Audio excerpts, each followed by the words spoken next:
All right, so it's time again. So it looks like we were part of the way into chapter 5. So let me go open that up and we'll pick it up where we left off. Also, I did see that some of you have already started the assignments. That's good.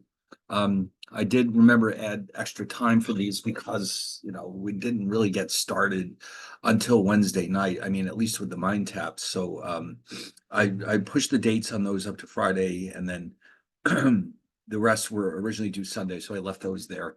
So I see very high scores here. That's also very good.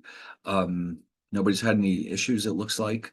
So carry on and keep doing these, and we'll be working on these throughout the rest of the course.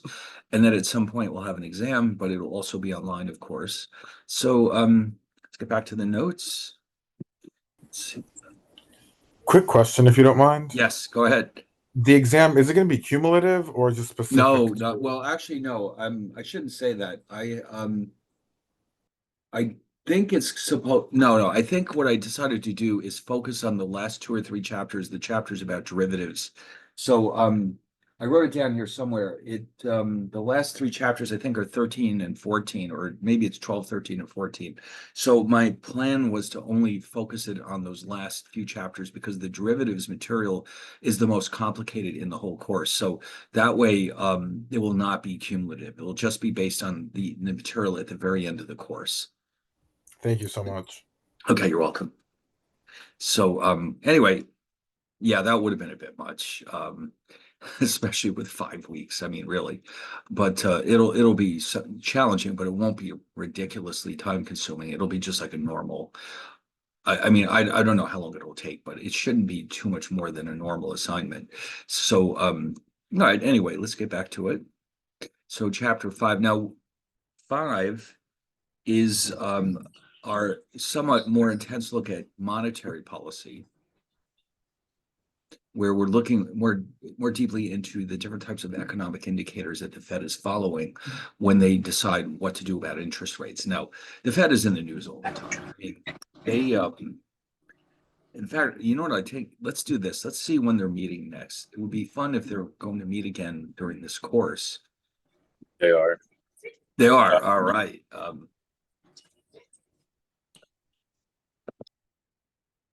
So then, as we see the build up to that meeting, you'll see there'll be a lot of news about it. People will be talking about it constantly, and then they'll be saying, "Well, what are they going to want to do? What do they want to know? What are they trying thinking about doing?" Oh, there it is, June 17th or 18th, and then the next one will be right after the course ends. So it's just in a couple of weeks. So that means that the media will be constantly focusing on that. The financial press will be wondering what they're going to do. Of course, the administration hopes that they're going to lower rates, and it's possible. I think their plan is to lower rates, but they may not take a while to be sure that inflation is really coming down to more sometimes. The thing is, the Fed's number one priority is to keep inflation from getting out of hand. And so if they act prematurely, sometimes they have to then go ahead and cut rates or actually leave rates where they are longer than they would have liked. They really have to be very careful when it comes to cutting rates because the last thing they want is more inflation. So so yeah, it looks like the markets are pretty happy. You can see all the green. That's usually a good sign. All the indexes are up, including the Russell, and the VIX is a volatility index. And what tends to happen with the volatility index is when the markets are in turmoil, the volatility index goes up. So this is one of those few indicators you'd like to see it going down because that means the markets are less nervous. Sometimes they put the oil prices here. Sometimes they put treasury yields. But today they only have the basic stock indices, the Dow, the S&P 500, the NASDAQ, the Russell 2000. And so, they've all been hovering around record territory in recent months. So the market overall is doing well, but, the thing is, every year, what separates one year from the next really is what kind of uncertainty are they facing? There's always something going on that can cause problems for the markets. One year it's inflation, one year it's international, like political turmoil, let's say, where maybe there's a war going on in another part of the world, or there's some controversy over something or other. Every year there's something going on in the markets that makes people nervous. It's just a question, what is it this year? So this year, tariffs are on people's minds. Other years, it's inflation. Other years, it could be anything. Like when Russia first invaded Ukraine, that would have caused a lot of turmoil in the markets. And so, but in general, markets are doing very well. Just a good sign. The economy is growing again. The unemployment rate is falling to very low levels. So we've got a lot of positive things going on here, but anytime we start getting close to a meeting from the FOMC, we're going to see a little bit more uncertainty, and you might see these numbers bouncing around quite a bit for the next 2 weeks, especially if Jerome Powell says something that the markets don't like. The Fed has to be very careful about what they say to the public. They don't want anything they say to be misinterpreted, and yet they don't want to give us too much information about where they're going. So they have to sort of walk a tightrope. And I have a feeling that they're just going to leave rates where they are for quite a while, maybe well into the fall, until they see that inflation is consistently falling to much more normal levels. And then they'll probably go ahead and start cutting rates. But it's probably going to take a while. Last year, the interesting thing too is last year the Fed likes to stay out of politics if they can, and so they often will avoid making major changes just before elections take place. But this year we don't have to worry about that. So anyway, things are looking good here. NVIDIA must have had a good announcement. NVIDIA, as you know, is a chip manufacturer. They focus on chips that are meant for artificial intelligence applications. So when they're doing well, the entire NASDAQ tends to benefit. And so here, it looks like across the board, everybody was happy today. We'll see how long that lasts. Okay. So anyway, let's get back to 5. So we started to look at this last time. We were looking at these different types of indicators that the Fed uses to keep an eye on the state of the economy. And, they have their own research staff and they have their own, economic models. And they look at the information from around the country and they decide, if we change rates, what impact would that have on inflation? What about unemployment? What about the strength of the dollar? They've got to take a lot of things into account. But again, their ultimate goal is to keep inflation at a reasonably low level. And that normally means 2%. So anything above that, they're not going to be very happy about it. But the ironic part, though, is that if it can get too low as well. You wouldn't think so, but if inflation falls below 0, we start having what's called deflation, and that can be a problem too, because it means that debts are growing in real terms, and that's going to be a real problem for large sectors of the economy. And in fact, the last time we got to that neighborhood, the Fed even announced that they were trying to make sure that inflation didn't become actually negative.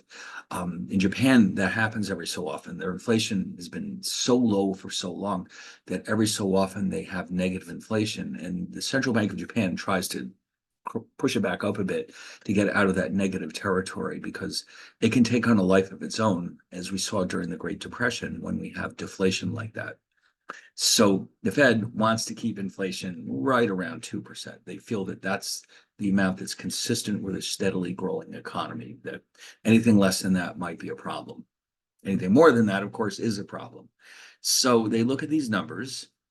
Now, GDP is the measure of the dollar value of all the goods and services that are produced in the economy during a given year. This is the number that everybody's concerned about because GDP for the entire country is equivalent to a person's annual income. Okay, this is the number that really determines the standard of living for a household or for the entire country. So we want this number to grow steadily, not too quickly to ignite inflation, but not so slowly that unemployment starts to rise. So in real terms, we'd like to see the economy grow at around 2, maybe 3% per year. And again, that sounds like a very slow amount of growth. I mean, 3%, come on. But in reality, that means that the economy doubles every 25 years or so. And they know from experience that anything faster than that could cause inflation to start rising again. Um, and again, oh, by the way, before we forget, I just want to remind you that the words real and nominal, let me write this down somewhere. In economics, we use the terms real and nominal for variables that we see. So in other words, nominal means not adjusted for inflation. For example, oh man, what happened?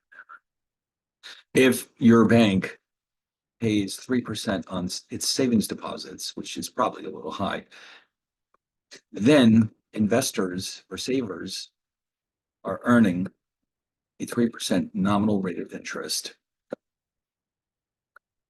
which means that the balance in your bank account is growing at 3% per year. But real is the more important measure. Any real variable is adjusted for inflation. So let's say the bank is paying 3%. If the inflation rate is, let's say, 1%, then the real return paid to savers in this bank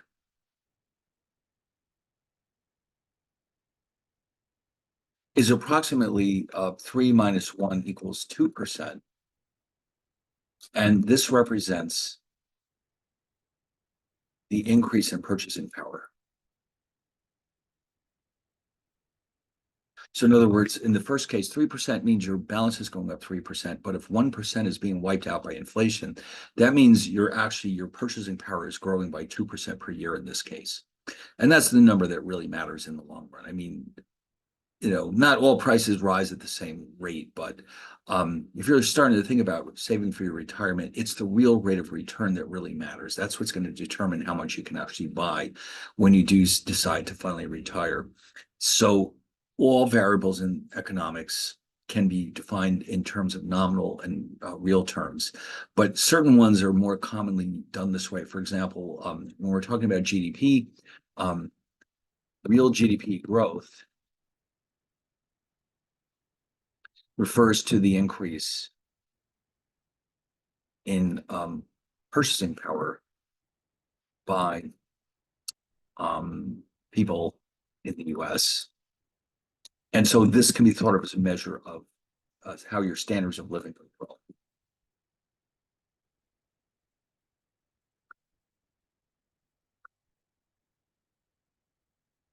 So if it's going up 3% per year, that means your purchasing power goes up 3% per year. And again, that means it's doubling every 25 years, which is not too shabby. Nominal GDP growth, on the other hand, refers to the increase in the dollar value of the goods and services produced in the economy. And that may or may not refer, I mean, if there's no inflation, then nominal real mean the same thing. But usually there is some inflation. So for example, let's do another quick example. If nominal GDP grows at 5% and the inflation rate is 2, then real GDP has risen by, and again, this is only approximate, but it's a very good approximation, by about 3%. So that real incomes, i.e. purchasing power, have risen by 3%. And that's the one that really matters. Okay. So we tend to see real and nominal used for GDP growth, inflation, and certain other, not inflation, interest rates, and certain other variables where the distinction is quite important, actually. For other cases, we tend to use nominal variables because nominal is what we're seeing in the marketplace. Okay. And real has to be calculated by taking the nominal rates that we're seeing in the market and adjusting them for the rate of inflation. Okay. So with all that being said, um, unemployment, we know how important that is to avoid. We don't want people to be out of work. I think we mentioned this last time that there's actually 6 different formal definitions of unemployment, but the one that you hear about in the media is what they call U3. Okay. So basically, you're trying to include people who are unemployed or people who are genuinely looking for a new job, but they've been out of work for I think it's got to be at least 4 weeks before it counts. There's a lot of qualifications for what counts, who counts as unemployed. It's a very difficult thing to measure properly. GDP, the challenge with GDP is just that it's such a large economy. Gathering up all that information is a very challenging procedure, but the actual process is there's nothing really controversial about it. Anything that we produce during a given year counts as part of that year's GDP.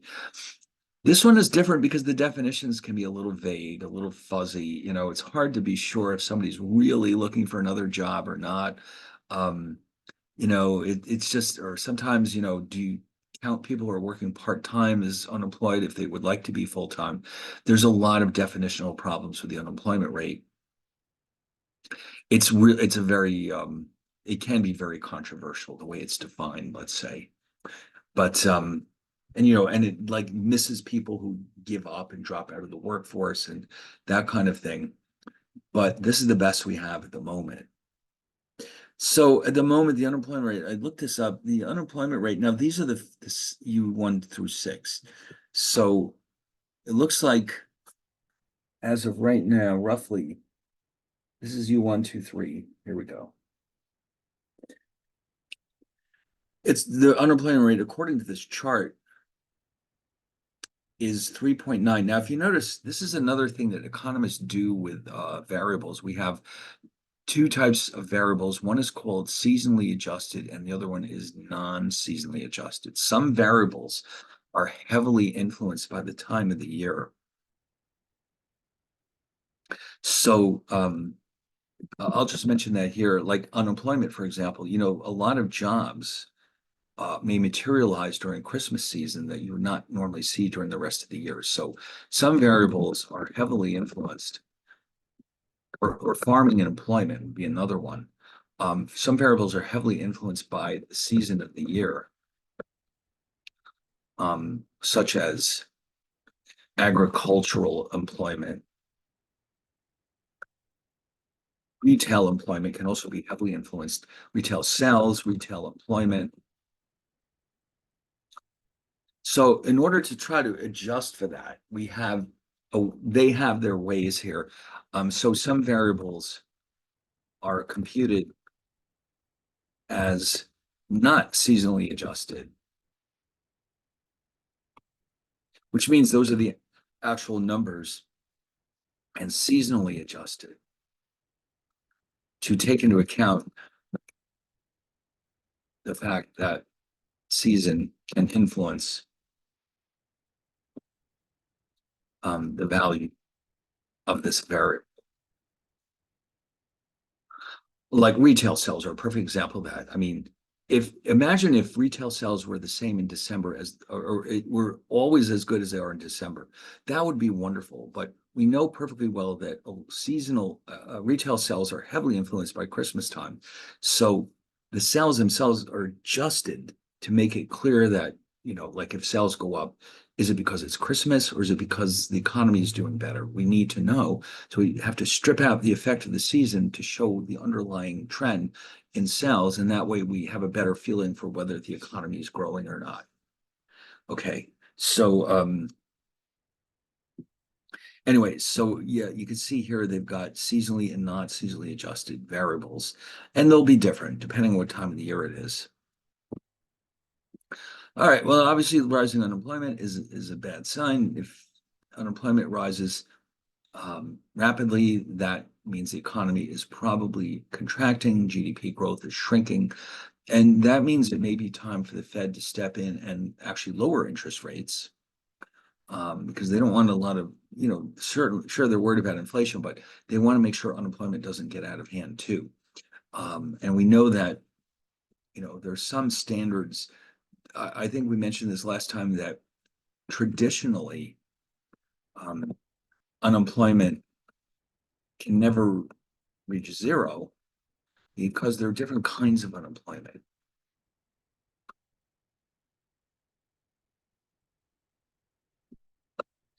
Types of unemployment that are independent of the business cycle. Now, the business cycle, you hear this all the time, the business cycle. What is the business cycle? The business cycle, as it's called, refers to fluctuations in real GDP. It goes up and it goes down. You know, if you look at it, wanted to plot a graph of how things are doing, here's real GDP, it's time. It's not going to just be a straight line. All right. You're never going to see that. That line could represent the long-term growth rate. But in the short run, you get ups and downs and ups. And it's like somebody's EKG. You've got now, of course, I just exaggerated here, but these would be economic booms or recoveries.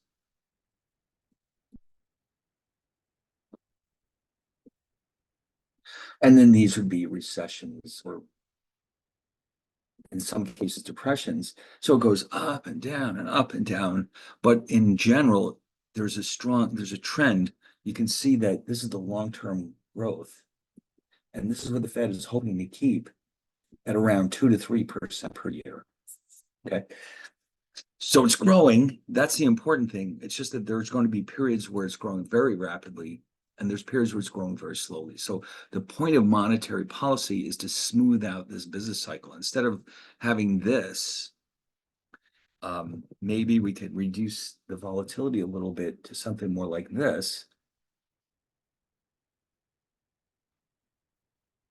And you know, this way you don't get these enormous cycles of extreme extreme growth and extreme unemployment.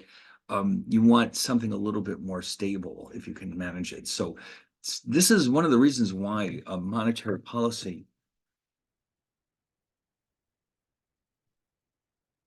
is often described as counter-cyclical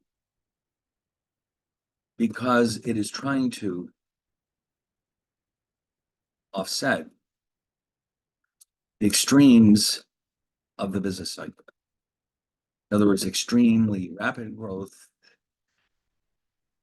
extremely slow growth, or negative growth, I should say. Because neither one of them is desirable. So they try to like sort of smooth it out a bit. And that's what they're aiming for. But at the same time, though, they want to make sure that the long-term trend is as positive as possible. Okay. But you know, they really have no real control over that part of it. The long-term trend in real GDP growth depends on factors that are outside of their control, such as the growth of technology, investment, how much do people invest in the market, you know, innovation, savings rates, you know, there's all kinds of factors that can influence that long-term trend. And so the Fed really has no control over that part of it. What they're trying to do is make sure the economy doesn't bounce around too much. So that's really what they're aiming for. Now, of course, you know, when there was no Fed, remember I mentioned that after the second Bank of the United States' charter ran out, but before the Fed was created, there was no central bank. And so we did have these enormous upswings and downswings in the economy. There were quite a few depressions and recessions in the after the Civil War, and this is why, because there was nobody there to try to offset it. Oh, it must have been a very interesting time. So anyway, CPI is the normal measure of inflation. It's not the only one. There's another one called the PCE, CPI, Consumer Price Index. And there's another one called personal consumption expenditures. Well, you don't hear about it as much in the press. I don't remember the exact distinction between the two. Maybe we can look that up real fast.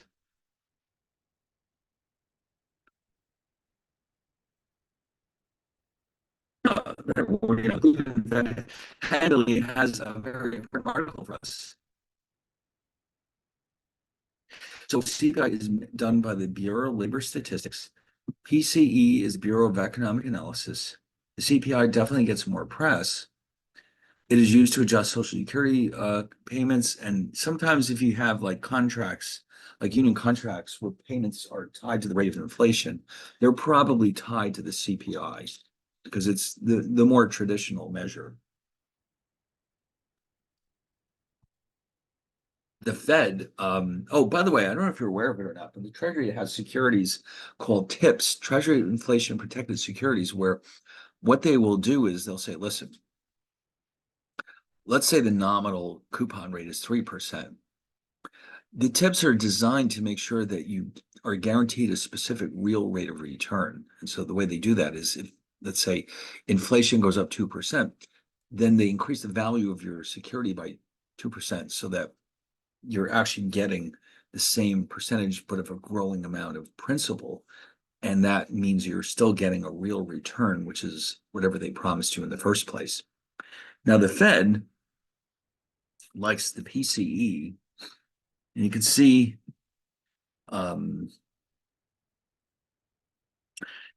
correlation between them is actually quite high, but it looks like PCE seems to be a little downward, a little lower than the CPI.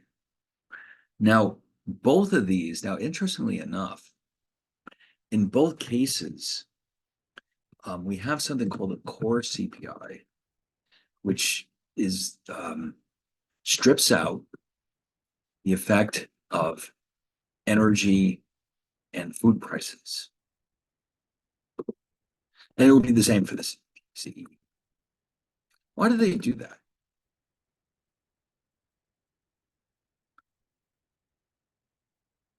Because they know that these prices are historically very volatile. And if you don't take that into account, it can give you a very deceptive look at inflation. If, like, for example, oil prices suddenly start spiking up where it might appear that the inflation rate is higher than it really is. Now, keep in mind, inflation is intended to measure a steady rise, a broad-based rise in the cost of living. So if you don't strip out the effect of oil, let's say oil prices or food prices, it's going to give us a very deceptive look at the rate of inflation. Sometimes it'll appear to be higher than it is, sometimes it'll be too low. So they want to base their policy on something that's more stable, which really tells us how things are doing in the economy. So the core, when you see that word core, it means no energy, no food prices. So you can see how rapidly these two rose, but once you strip it out, well, actually, this is sorry, I'm sorry, this is the percentage. This is the core right here. So the first thing they did was they showed you not the levels, but the percentage changes. So in other words, these tell me the actual rate of inflation, which is defined as the percentage change in these indices from one year to the next. So when you hear the word inflation, typically it means the percentage change in the CPI from one year to the next. So you can see that it was kind of high right about here. I don't remember that. 2008, it got up into the 5+% range, and then it kind of fell off to the floor. It was actually negative for a while. That's because there was a recession going on, and then it's went back up to more normal levels. It kind of bounced around. And so the core, these are the core versions, and you can see they rarely go above 3, but they also rarely become negative. So in other words, think of these as a smoother version of these up here. Now, both of these are based on a basket of consumer goods. So apparently the PCE has a different basket. It has to do with how they calculate how much of each good people are buying. the weights tell us what percentage of our incomes we're spending on these goods.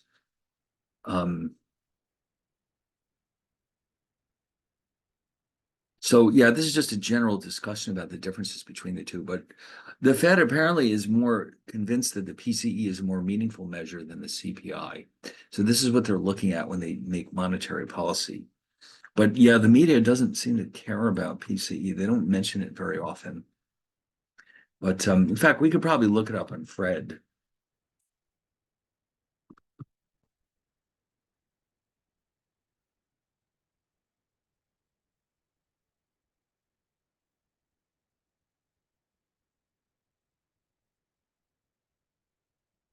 See, this is the level. I mean, I think, wow, that's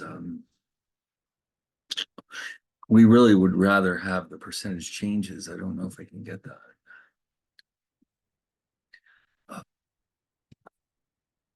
oh, here it is. Maybe this is it.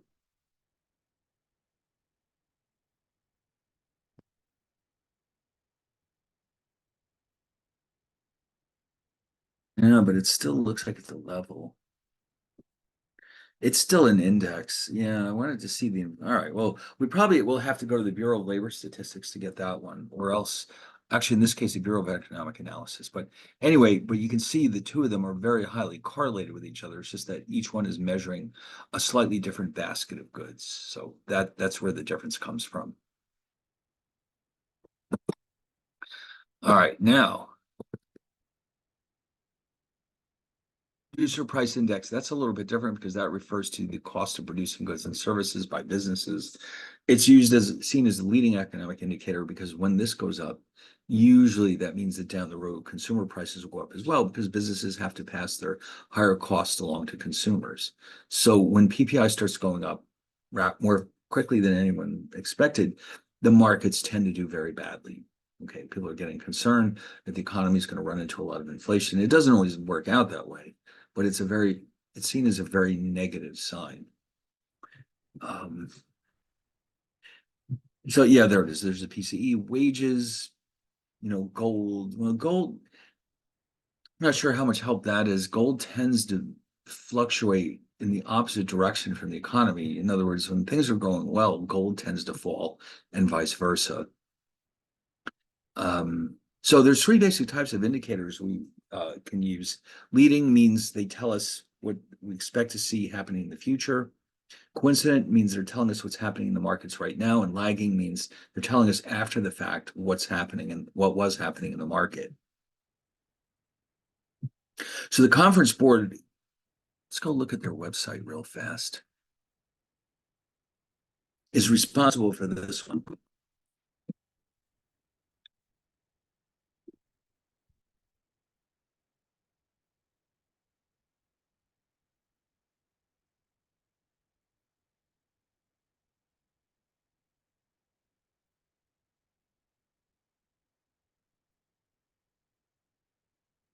They published this Consumer Confidence Index, which shows us prevailing business conditions and likely developments in the months ahead. And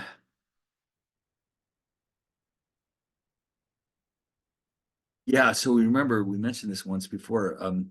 This index suddenly went up like 12.3 points. That's a huge change from one month to the next. From April to May, it went from 85.7 to 98. And so I don't know. Oh, here it is.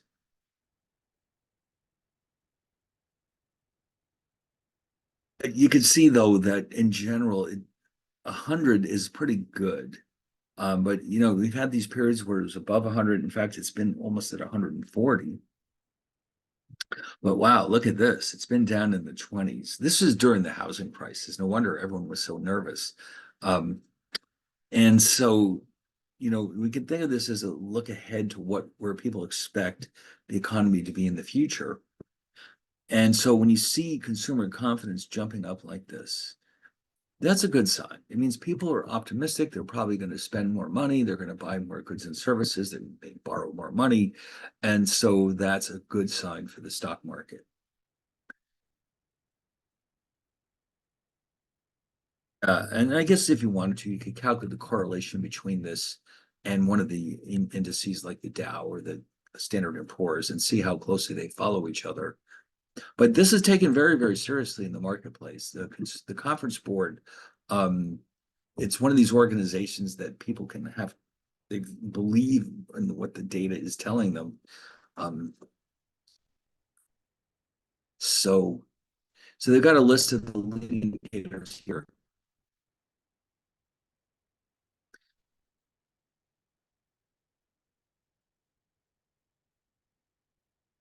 They usually, yeah, here we go. These are the components of it.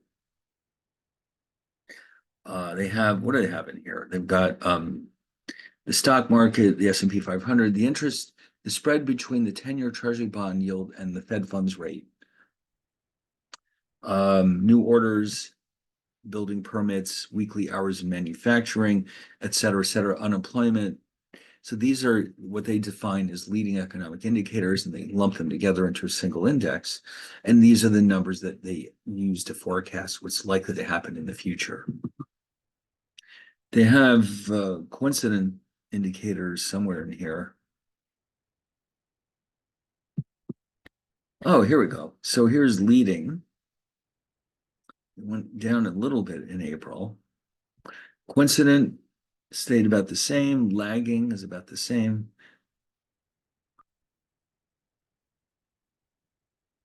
So, oh yeah, here's leading. Coincident is payroll, personal income less transfer payments, manufacturing and trade sales, industrial production. They didn't mention lagging, but all right. Well, anyway. Oh, yes. So here's a calendar. So if you want to know when this stuff is coming out, according to this, next Monday, traders will be keeping their eye on this employment index. Well, a lot of the other major countries as well. It's not just the United States. So as a trader, you might be buying and selling foreign stocks, and you need to keep an eye on this information. So yes, here's a list of some of these indicators.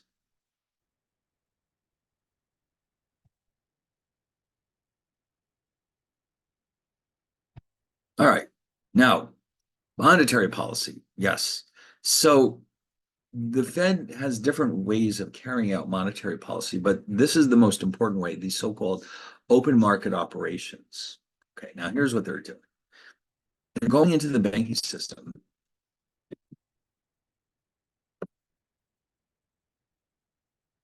The Fed can increase reserves in the banking system by buying treasury securities from the banks, who at any given time are likely to have a huge portfolio of them, and paying for them with more reserves. In other words, if you put reserves into the hands of the banks, this provides the banks with more funds or more loanable funds that can be lent to the public. This has the effect of driving down interest rates, which stimulates the economy. And so for that reason, this is known as a type of expansionary monetary policy, meaning expansion of the economy. Then, of course, the Fed can reduce reserves in the banking system.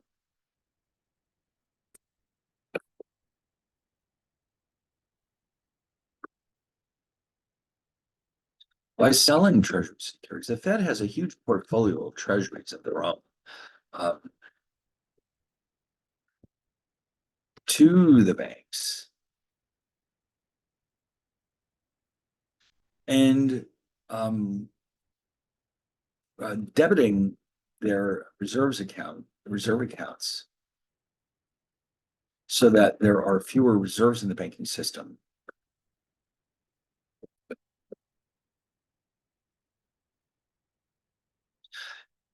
And interest rates then tend to rise.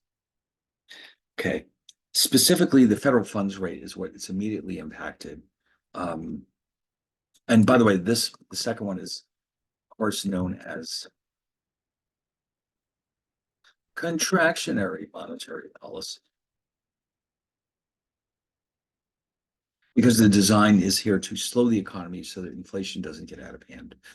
So these actions directly impact the federal funds rate, which is the rate that banks charge each other for short-term loans, usually overnight, maybe up to a week, and that's about it. But here's the thing, you might say, well, what's the big deal? So what if it affects the short-term rate of interest? As the Fed funds, when the Fed funds rate changes,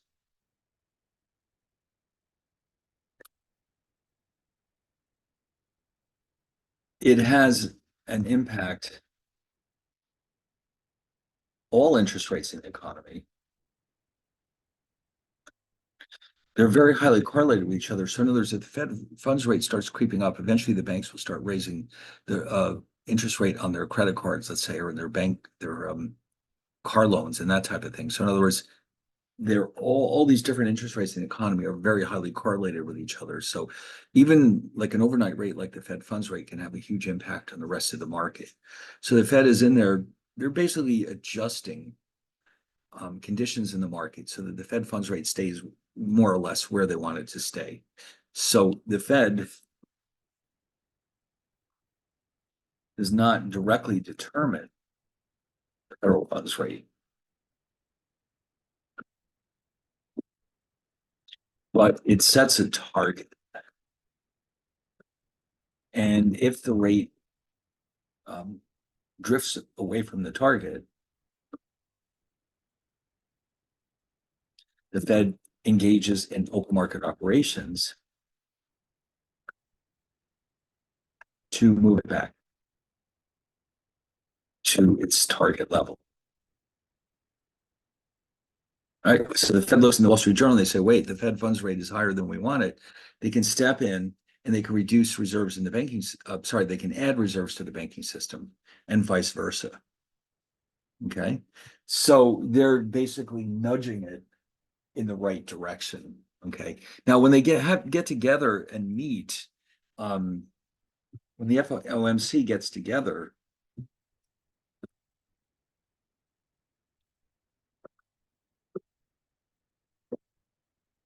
as the media would call it, raises rates, they are actually raising the target.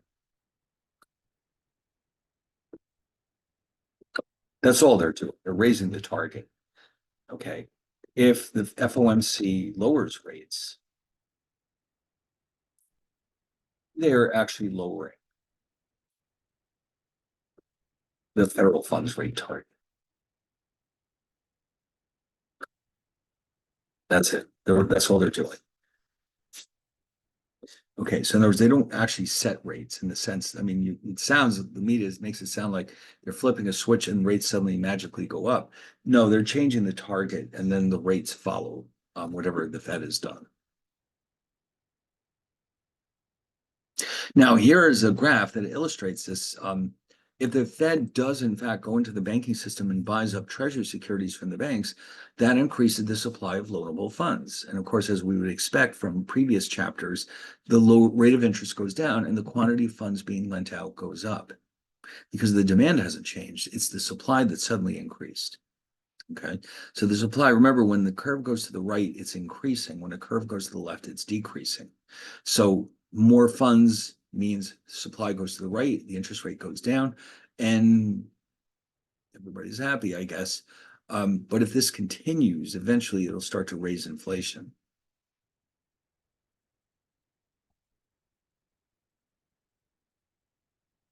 So contractionary does the opposite. It reduces the supply of loanable funds. The curve shifts to the left, interest rates go up, and then there's less economic activity.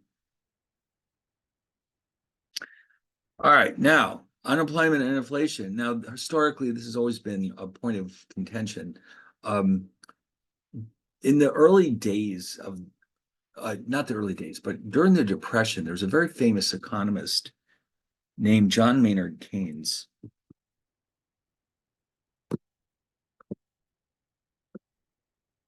Was a very influential economist.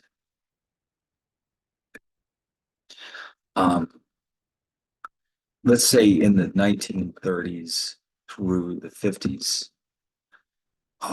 He recommended that the US eliminate the Depression by running up deficits. The idea was to stimulate the economy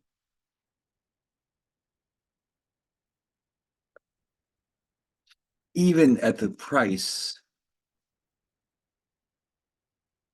of much higher inflation and of course higher deficits. Now, he did recommend too, though, that once all the Depression was over, that we should cut back on the spending to bring us back to more normal levels. But of course, you know how it is with governments. Once they get their hands on money, they don't know what else to do with it but spend it. They don't know how to save. So this logic became known as Keynesian economics. By the 1970s, inflation and unemployment were both soaring in the US, which Keynes held to be impossible. So, in other words, people were saying, what's going on with this Keynesian economics? After following this for 40 years, suddenly we have a lot of inflation and unemployment. So, alternative policy prescriptions came along. And some of them were known as, such as the monetarist school and the supply side school, which held that the best way to grow an economy is to stimulate supply rather than demand. In other words, investing, creating new products, training unemployed people, etc., rather than simply spending like crazy.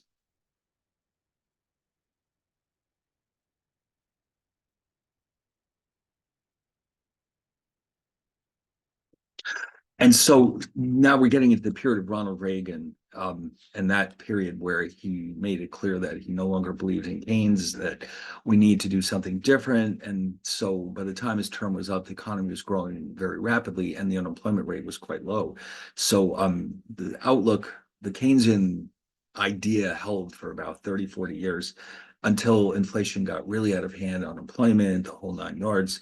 So, but the Keynesian approach, in part of Keynesian lore, is this idea that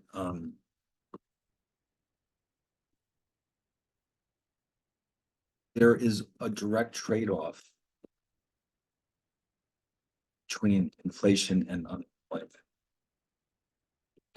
In other words, in order to have less unemployment, it is necessary to accept more inflation. So, no, of course. Now, Milton Friedman was one of the top proponents of the Chicago school, the monetarist school. And he said, listen, it's essentially like saying the best way to treat a heroin addiction is to give the person more heroin because, government spending is like a drug that has a temporary impact and then the effect wears off. And then we need more and more and more in order for the economy to keep growing. So his thinking was that instead of doing that, why don't we just increase our ability to produce goods and services? And so the Keynesians and the monetarists were loggerheads. And so that, there were a lot of interesting economic debates in those days between the traditional Keynesian school and these newfangled supply siders whose focus was more on producing more goods and services than just massively increasing government deficits. So, but in this theory that Keynes developed, you can't have both at the same. You can't lower them both. Now, of course, this proved to be a lot of crap. During the 1980s, during the so-called Reagan Revolution,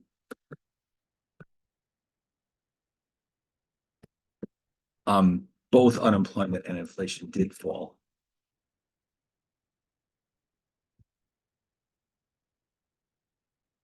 As the supply side was emphasized. Okay, so but this curve came to be known as the Phillips curve, and it was taken very seriously throughout all those Keynesian years, and it's just a direct trade-off. Now, it's maybe a little more complicated than that, but this is it in a nutshell. It's saying, well, you want less unemployment, you better be prepared to have more inflation because we can't have less of all. It just can't be done. Now, of course, at this point in time, it's not like now where this information society we have, where goods and services are new types of goods and services are being produced all the time. New kinds of things are being created. Our standards of living keep growing all the time. We're used to having a new iPhone every year, and we're having better software and more of this and better of that. In those days, it didn't work that way. Things improved very slowly. And so, it was just a different time. And what Keynes was saying may have been true during the Depression, but it became clear pretty quickly that this wasn't really a valid relationship any longer.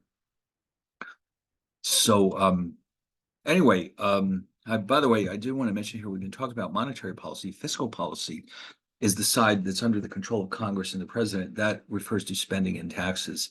So throughout the 20th century, there were often conflicts between monetary and fiscal policy, where the federal government was spending like crazy, while the Fed was trying to reduce inflation, and often they would conflict with each other. So, there can be problems here when the Congress is doing one thing and the Fed is doing something else. But the Fed, their job, as I've mentioned, is to keep inflation low. That's their top priority. They engage in something called inflation targeting, which means they're keeping it down to about 2%.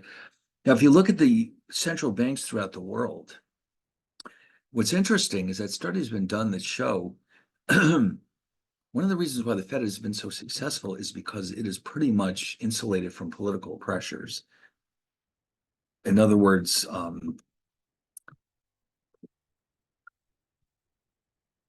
it's largely but not completely insulated. And a large part of that, its legal structure is such that the Congress can't really just step in and just make changes. I'm not a lawyer, so I don't know exactly how that works, but makes it largely independent of the government. But even more importantly, and it has its own sources of revenues, which means it does not have a budget from Congress. If anything, the Fed takes its surpluses, which it has every year,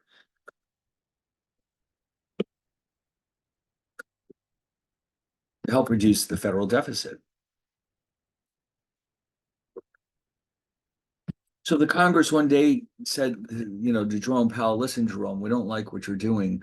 He could just say, well, that's too bad because you don't control our funding. You don't have any legal authority over us. We can do what we need to do. And that's exactly what the creators were hoping for. That it's a highly, highly independent central bank. So throughout the world, it's no accident that central banks,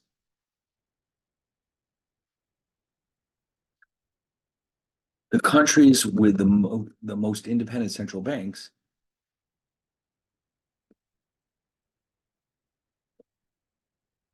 have the lowest inflation rates. It's not a coincidence because they can do what they have to do to wring inflation out of the economy, no matter how unpopular it is.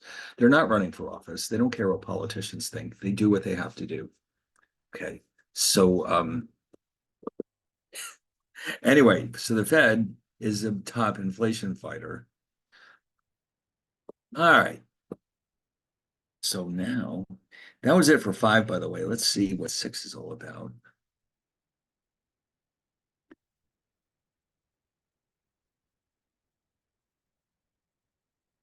Money markets. Now, this is something you may have invested in money market securities. Traditionally, money markets required very large investments. A lot of these securities had enormous minimum investments. And so individuals didn't tend to get involved with them. But now it's a piece of cake. There are all kinds of funds that are designed to let you invest in these so-called money markets. What are money markets? Well, it doesn't mean you're investing in dollar bills, let's say, but money markets consist of securities that are debt instruments, but they have very short maturities. They're very highly liquid, and they have very, very little credit risk. So you can think of them, they're almost like very short-term bonds, but short-term means maturity is less than a year typically, but they are the very best quality as far as credit is concerned. So there's essentially no credit risk. Now, why do you buy these things? Well, they're probably going to give you a slightly better return than holding your money in the bank, but they're liquid enough that you can sell them if you need to raise funds. And of course, you can invest in a money market fund where you're buying a share of this fund, and that way you're sharing the same rate of return as everyone else. So, like, again, money market securities have a maturity of 1 year or less. The borrowers who issue these are trying to raise funds for very short periods of time. They're also trying to pay a minimal rate of interest. And so because of that, these are very liquid, but the returns tend to be fairly low. So you can invest in what's called, for example, a money market mutual fund.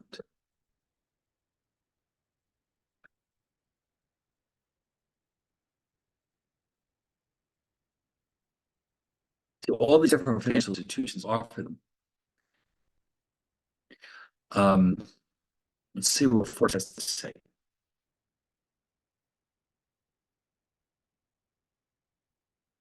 So this is JP Morgan's. Oh, here it is. Here it is.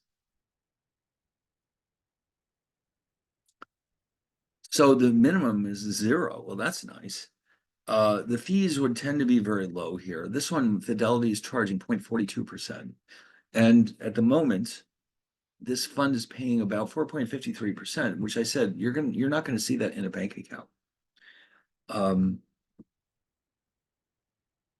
Oh, the minimum investment is only $1. On the other hand, it has a fee. There's a fee. There's always a fee because they're managing these securities. They have to make their money somehow.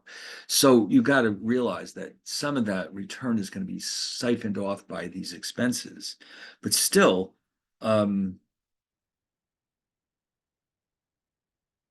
yeah, so we'll get to it in a second, what kind of securities they hold. This one owns a lot of repos, which we'll discuss in a bit. This one has ratio of 0.34%. You see the size of this fund, $363 billion.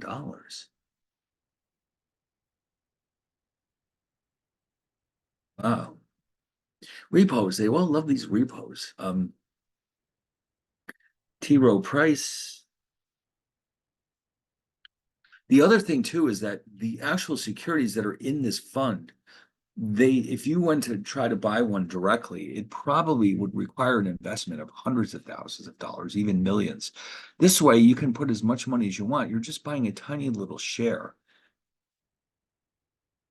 and you're still getting the same return as everyone else. Now, this one has treasuries, commercial paper, which is short-term debt by corporations, certificates of deposit from banks, repos.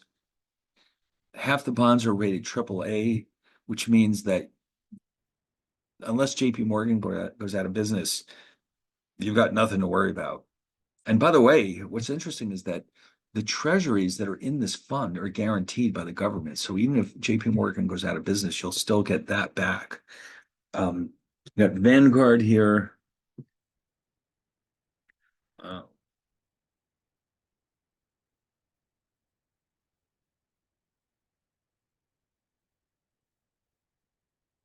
Uh, well, you have to invest. Okay, so it has a low expense ratio, but you have to invest $3,000 in that one. And these are the ticker symbols. So if you want to go into the market and buy them, this is how you would find them. Okay. So if you're looking for an alternative to simply keeping money in your savings or checking account, but you don't want to take on the risk of stocks, this is a nice alternative because this is where you would keep money that you might need, you might not.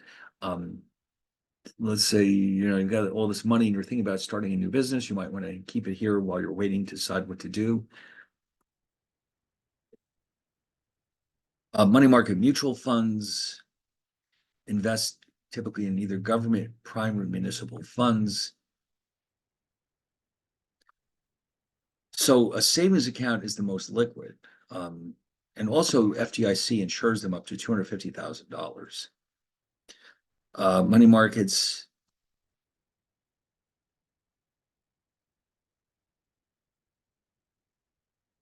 so that would be one drawback, the lack of insurance from FDIC. But they're investing in such low risk assets that it's almost not a problem at all. So that's one other potential investment choice that we have. So let's see. So here's some examples of this. So let's see what these are. Now, treasury bills, we already know what they are. Those are the 1 year or less maturity treasury securities. Remember, we looked at this list. We looked at this thing several times already, but let's go get it anyway.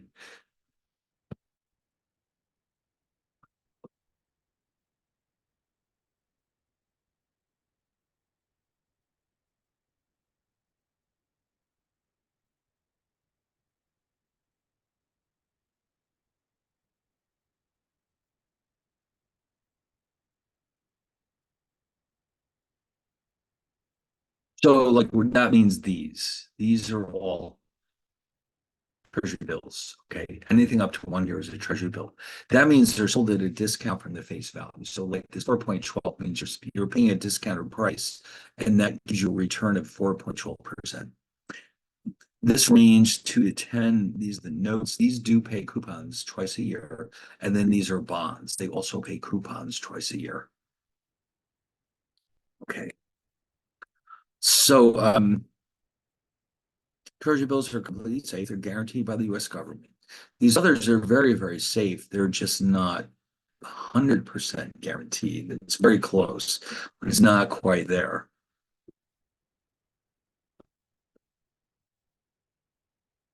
Yeah, so no, this was, as of May, but these are the yields that we're getting at the moment.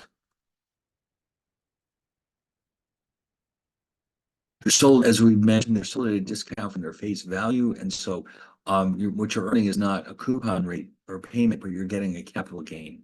So the profit you make by buying at a low price and having it redeemed at the full face value is referred to as a capital gain. What's good about that is that capital gains are taxed at a lower rate than current income, which you would get with coupon payments. So there's an extra advantage there in terms of tax treatment. Now, there's a formula here. You may need this for your MindTap assignments. This is the way that the rates of return or yields to these bills are computed. So let's take a look at this for a minute. SP is the selling price. PP is the purchase price. 365 is the number of days in the year. N is the number of days until your bill matures. So here's a quick example. We have a 90-day treasury bill with a face or par value of $100. That means when it matures, you'll receive $100. But let's say today you only pay $99.50. So you're going to get a 50-cent capital gain in 90 days. Now, it doesn't sound like much, but on an annualized basis, if you could do this over and over again throughout the year, you would end up with 2.04%. Okay, so if you notice on the left-hand side, this part actually represents the percentage change in the value of your investment. This is there just to annualize that number. So in other words, we have a 90-day investment over 365 days. If I could roll this over enough times, by the end of the year, I'd have 2.04%. So in other words, you want to invest, all rates of return need to be on an equal footing. So we're going to always annualize them. Okay. Because otherwise, if you just calculated the 50-cent capital gain, let me just check this real fast.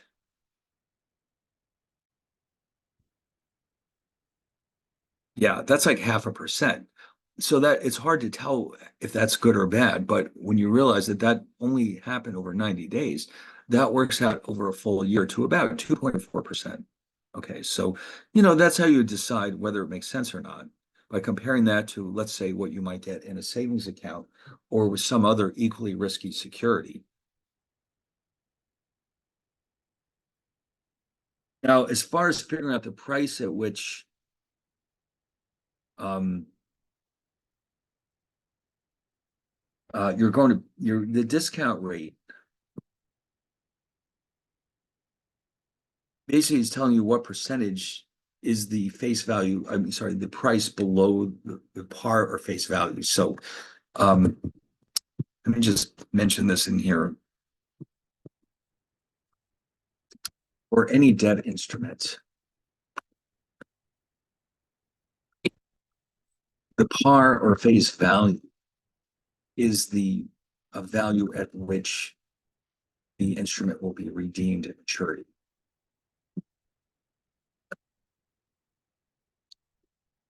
So with treasury bills, it's going to be some round number like $1,000 or 100, whatever the case may be.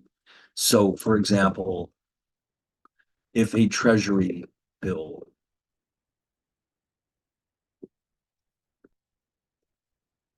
sells for $99 and is redeemed at $100 in 1 year, then the par value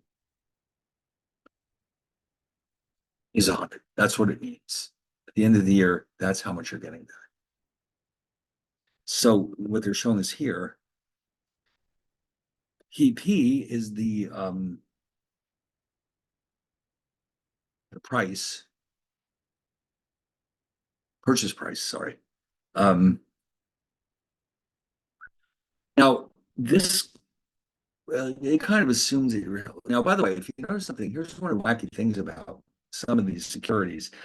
The number of days is listed as 360. Now, this is kind of a quirky thing about the debt markets.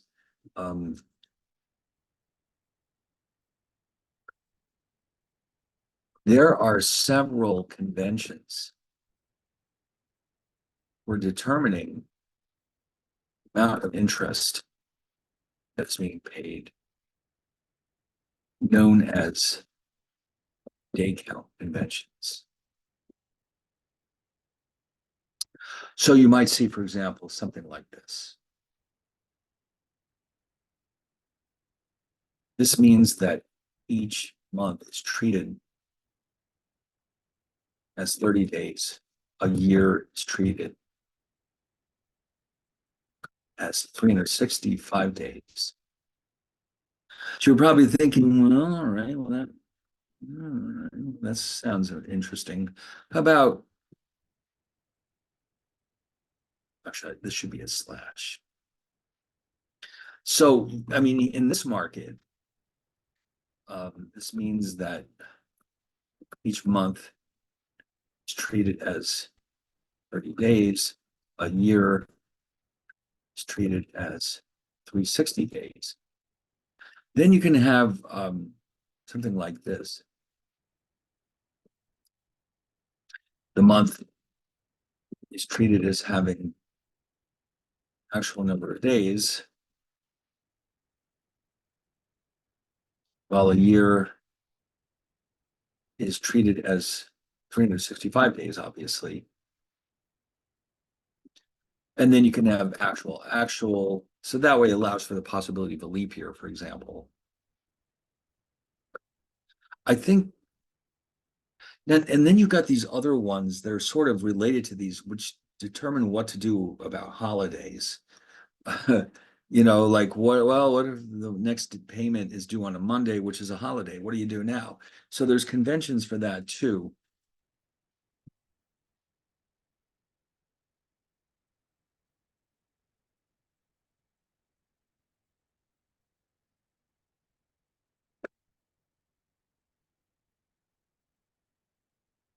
And each market has its own way. Now, like for example, we could probably look these up somewhere. Which debt markets use 3360? And they'll come back and say, well, all right. So they're telling us that actual 360 is commonly used when calculating interest for commercial paper, T-bills. Oh, I guess I missed that one. All right.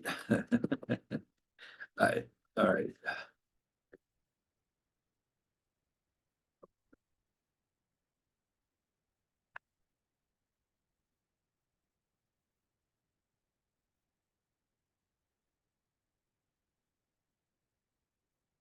Yeah, this is the one. Ideally, if only the sun wasn't quite so far away, we could have had 3360 and be done with it. Imagine that every month is only exactly 30 days. That really would have been wonderful.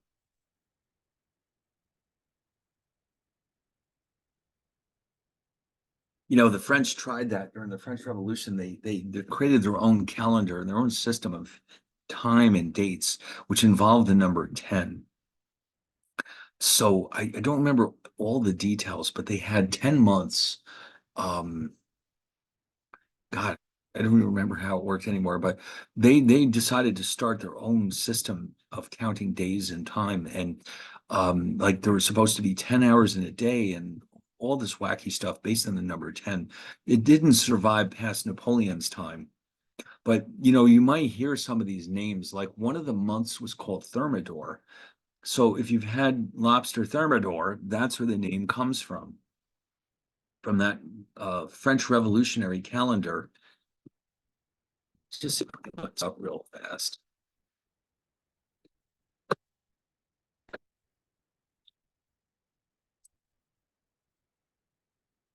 Oh no, I don't have the Bible. Here it is.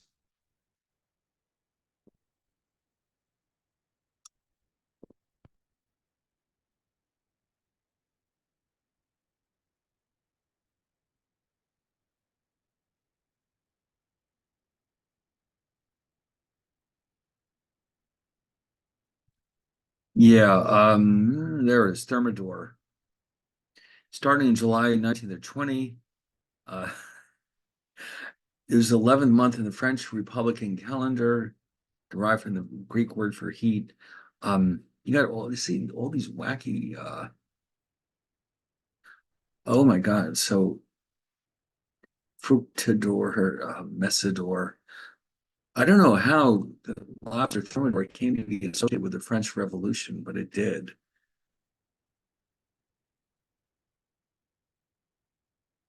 So they had a 10-day week. And if I remember correctly, there were 10 hours in a day.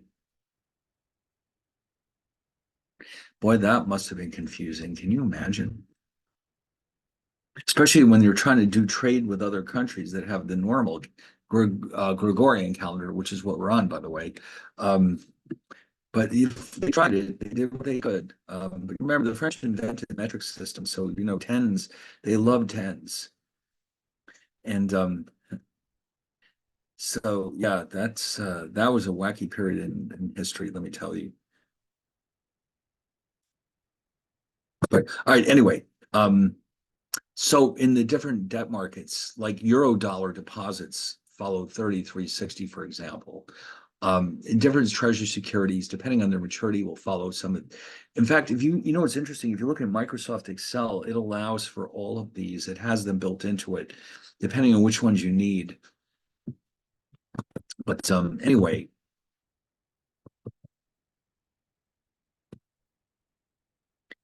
uh, so anyway, that the reason what got this started is because you notice this formula has 360 in it, and this one has 365. So so it seems very strange that they're using 365 days for the yield, but 360 days for the discount. I don't know how this happened, but there it is. Now, of course, all treasury securities are defined as quote risk-free, meaning free. They mean free of default risk. Okay. It doesn't mean they're free of risk. Let me just mention that here somewhere. Treasury securities are considered to be risk-free, meaning free of credit risk. They still expose investors, as we'll see in a later chapter, to market risk, meaning that if interest rates in the economy rise, treasury securities will lose value. But if rates fall, it'll be the other way around. So all debt instruments have the same feature. It can't be helped.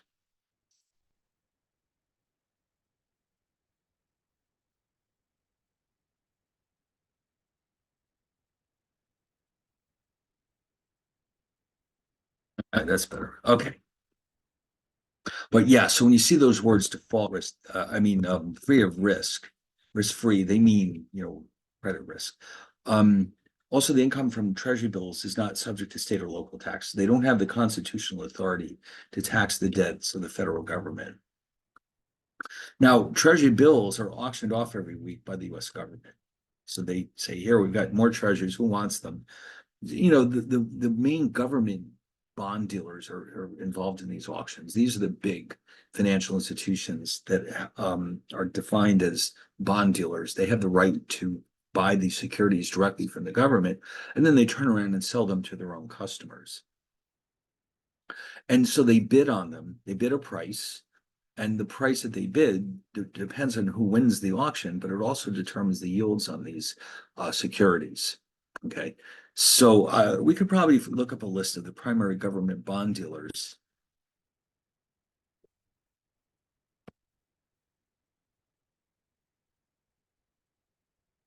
Every once in a while, one of these places has a scandal and they're thrown off the list. But um,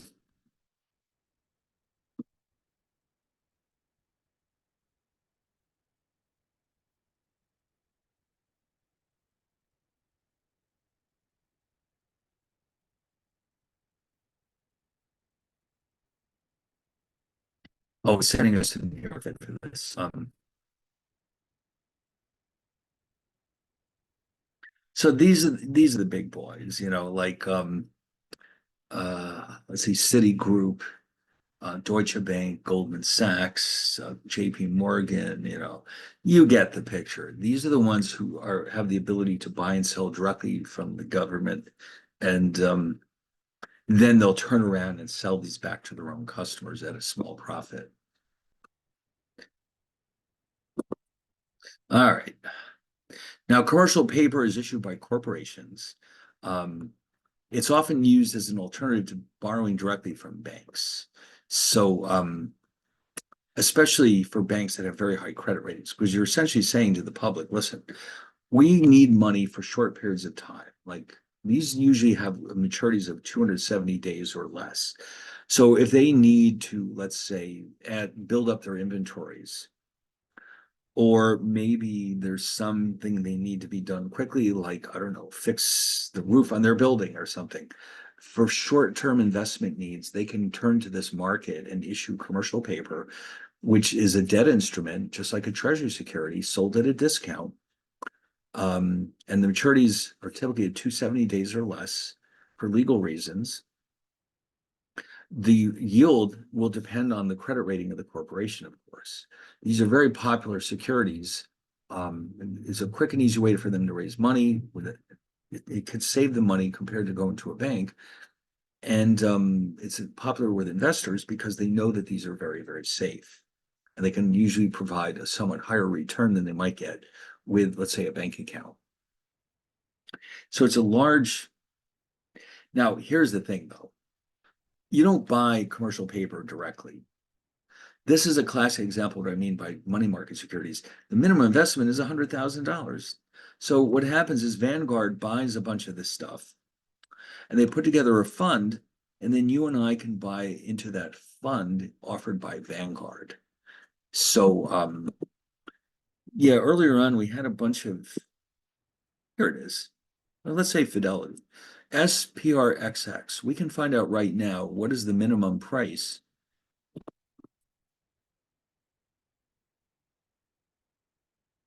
of the fund.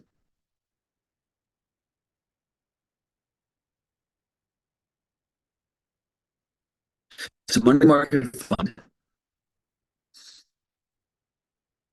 Okay,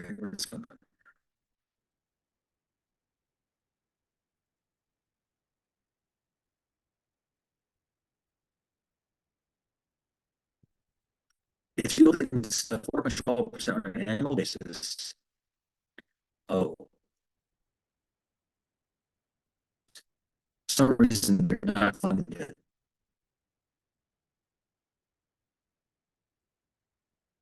All right, let's try MLJLXX.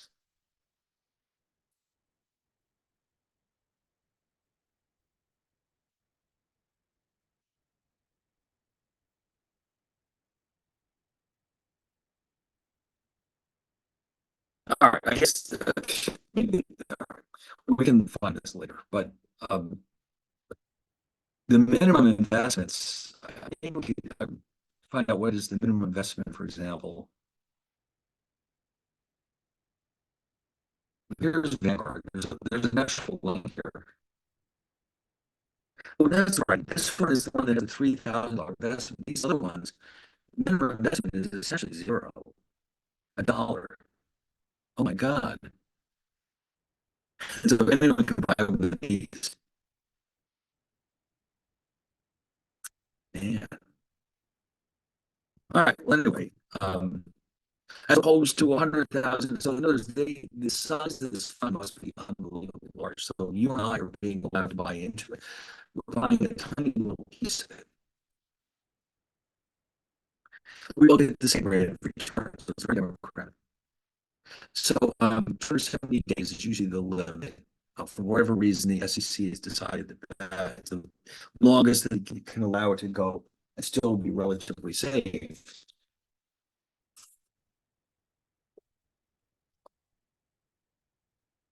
Credit risk. Um, Commercial paper can only be as safe as the corporation that issues it. So yeah, they have different ways of rating these securities. It's a little different than the ratings for the bonds themselves. The bonds are different because the bonds they're kind of, it's understood. I mean, if a corporation can't pay off the interest on its bonds, it can be declared insolvent, and the assets of the corporation can be sold off. So there's some collateral there. With these securities, I don't know if it works the same way. I'm not sure if they can be called into bankruptcy court if they don't pay the interest on their commercial paper, but the ratings, as you can see, are a little bit different. And but again, the idea here is that you can tell how safe it is just by looking at these ratings. And that's how you know which ones to buy and which ones to avoid. All right, now we also have what are called asset-backed commercial paper, which means that it isn't just a loan, which is what commercial paper really is. it actually has collateral involved in the assets of the owner. So there, let's say JP Morgan decides to issue $1 million worth of commercial paper. They may say, well, we've got this building that we can use as collateral for our commercial paper. And if push comes to shove, we'll sell it to pay off the investor. So it suddenly becomes what we call asset backed. And so this helps increase the credit rating.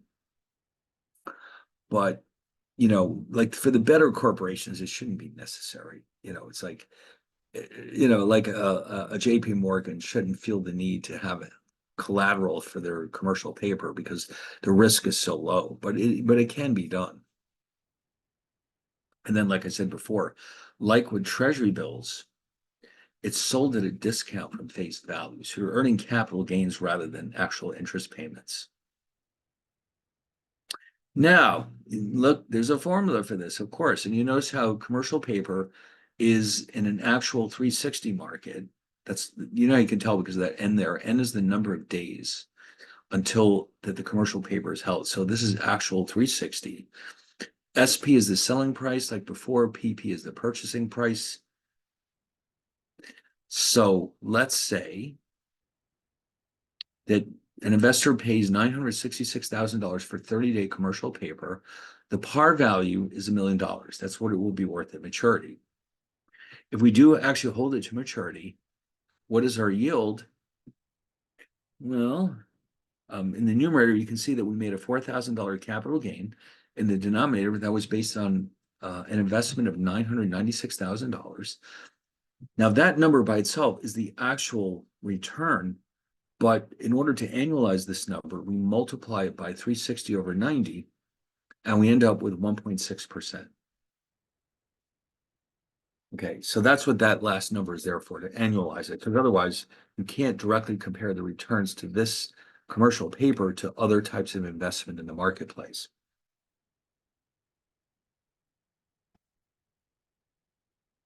Right.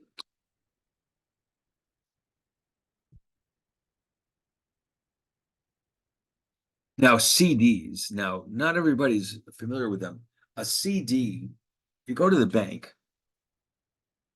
it's getting to the point where people don't often visit banks. I mean, you might go to the ATM, but when do you actually walk inside of a bank anymore? You hardly ever do. But if you did, you walk in the door and you see on the walls all these different interest rates that they're offering for different accounts. And so CD stands for certificate of deposit. Let's make a note of this here.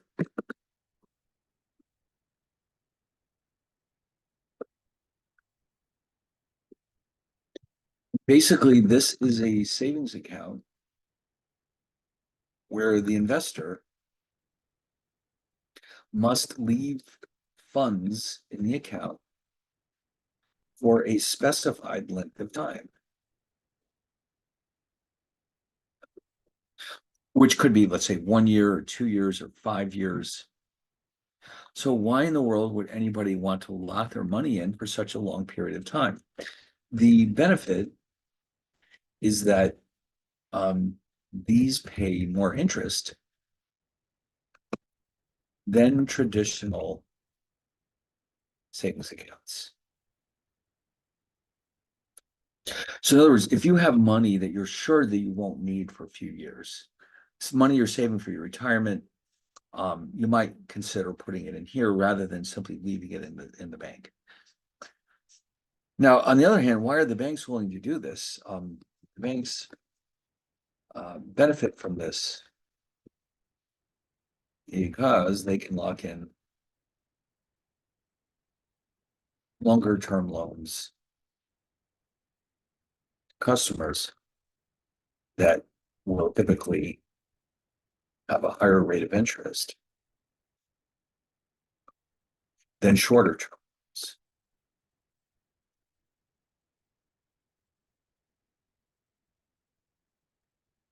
Okay, so the banks love this. They're like, yeah, we're going to have that money for at least 5 years so we can lend it out to people at a higher rate of interest than we normally would, and we have less risk. Okay, so they're willing to pass along some of this interest savings to you.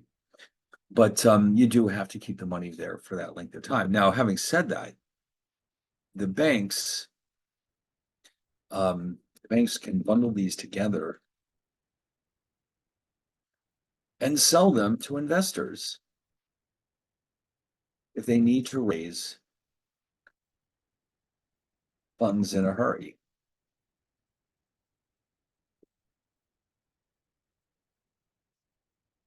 Okay, so in other words,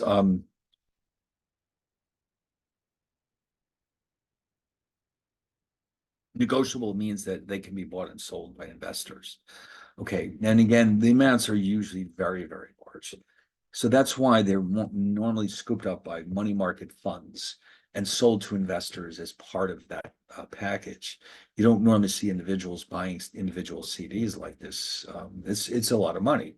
So instead, that's why money market mutual funds are so popular because, as we saw here, the minimum investment is $1. I think we can afford $1, right? Hopefully. So, yeah. So in fact, if they probably have a prospectus here somewhere, when you invest in here, they probably will tell you exactly what they've invested in. So that way you're not guessing. You're like, well, what do you own? What exactly am I buying here? I'm sure they have to tell you, what kind of securities are in this fund. Like it says here, repos, which we'll discuss in a few minutes, are their main holding here. But it's like some of these have other securities as well. Like this one has CDs, treasury repos.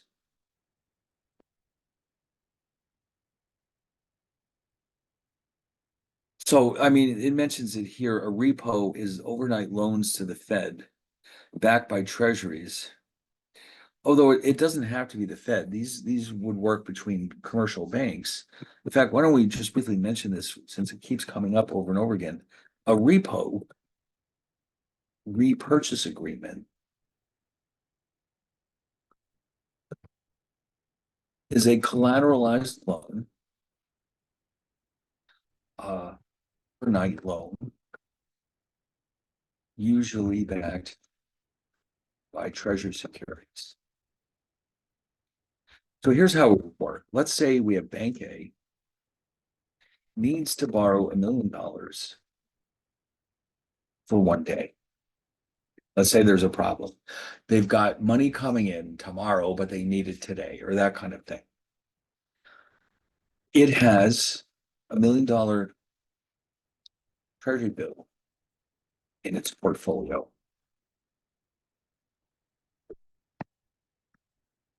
So here's what it can do. The bank offers to sell the treasury bill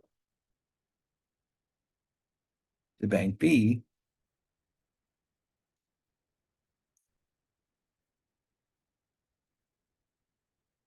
one day and then repurchase it the next day for let's say $1,500,000. I'm just making that up, but okay. So here's the thing. If Bank A fails to repurchase its treasury bill, Bank B keeps it.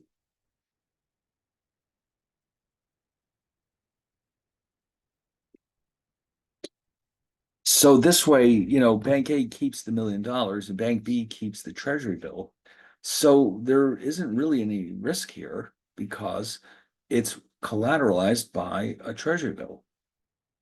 So this is an extremely low risk loan from Bank B to A. And it's called a repo, repurchase agreement. Okay. So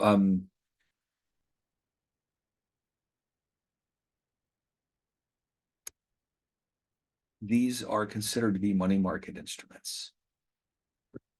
And they can be sold in the marketplace. Like B can say, well, listen, we've got this agreement in our hands. We can sell it to somebody else for a slightly lower price if we need money ourselves. It's something that can be negotiated between the banks. In the same way that, when you have a mortgage, the bank can sell your mortgage to another bank and you might not even know it. Okay. In other words, your debts can be sold in the marketplace to other creditors. Um, and like I said, you might not ever even be aware of it. It's something that happens all the time. In other words, financial institutions can raise funds if by selling loans to each other. In fact, even goes beyond that. A bank that has a lot of credit card balances can actually sell the rights to receive that money to another bank in exchange for money today. So there are a lot of ways we can sell debts in the marketplace.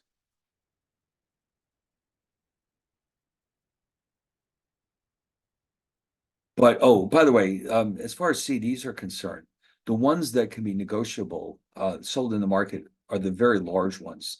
The ones like if I put $1,000 in a CD, that's not going anywhere. The bank can't actually sell it to somebody else. But if it's $100,000 or so, then the bank could feel free to sell it to somebody else if they need the money in a hurry. All right, so here's a repo.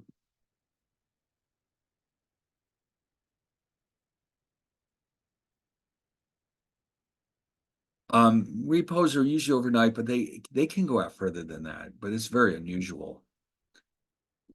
And the rate, now once again, we have a formula, and you notice it's based on a 360/90, I'm sorry, it's 30. It's 3360. You can tell because it's 3 months is considered to be 90 days. And so here, the bank buys treasury securities for 9,920,000 and offers to sell them back for $10 million in 90 days, which means the borrower is paying 3.23% on this transaction. Okay, the lender is receiving that. Okay, and you can see it's a very low rate, but that's because it's been collateralized with these treasuries. So this is another, and you notice how when we were looking at this list, they all kept mentioning most of these funds we're looking at here are investing primarily in repos. It's a huge, huge, huge market. And they're doing us a favor because you and I could not plunk down $1 million to buy a repo, but we can invest in one of these funds for $1. Now, federal funds, the funds that are being borrowed and lent among the banks can be lent in the marketplace too. Reserves even. Now, by the way, the reserves are the deposits that used to be required by the Fed for the banks to hold to reserve the safety of the banking system. And but those reserves can be traded among banks. The ones who have surplus can lend them out and the others can borrow them. So this is part of the money market because these are very short-term loans that are made with these excess reserves, as they're called. So we started to mention this before. The Fed does not actually directly set the federal funds rate. Instead, it sets a target.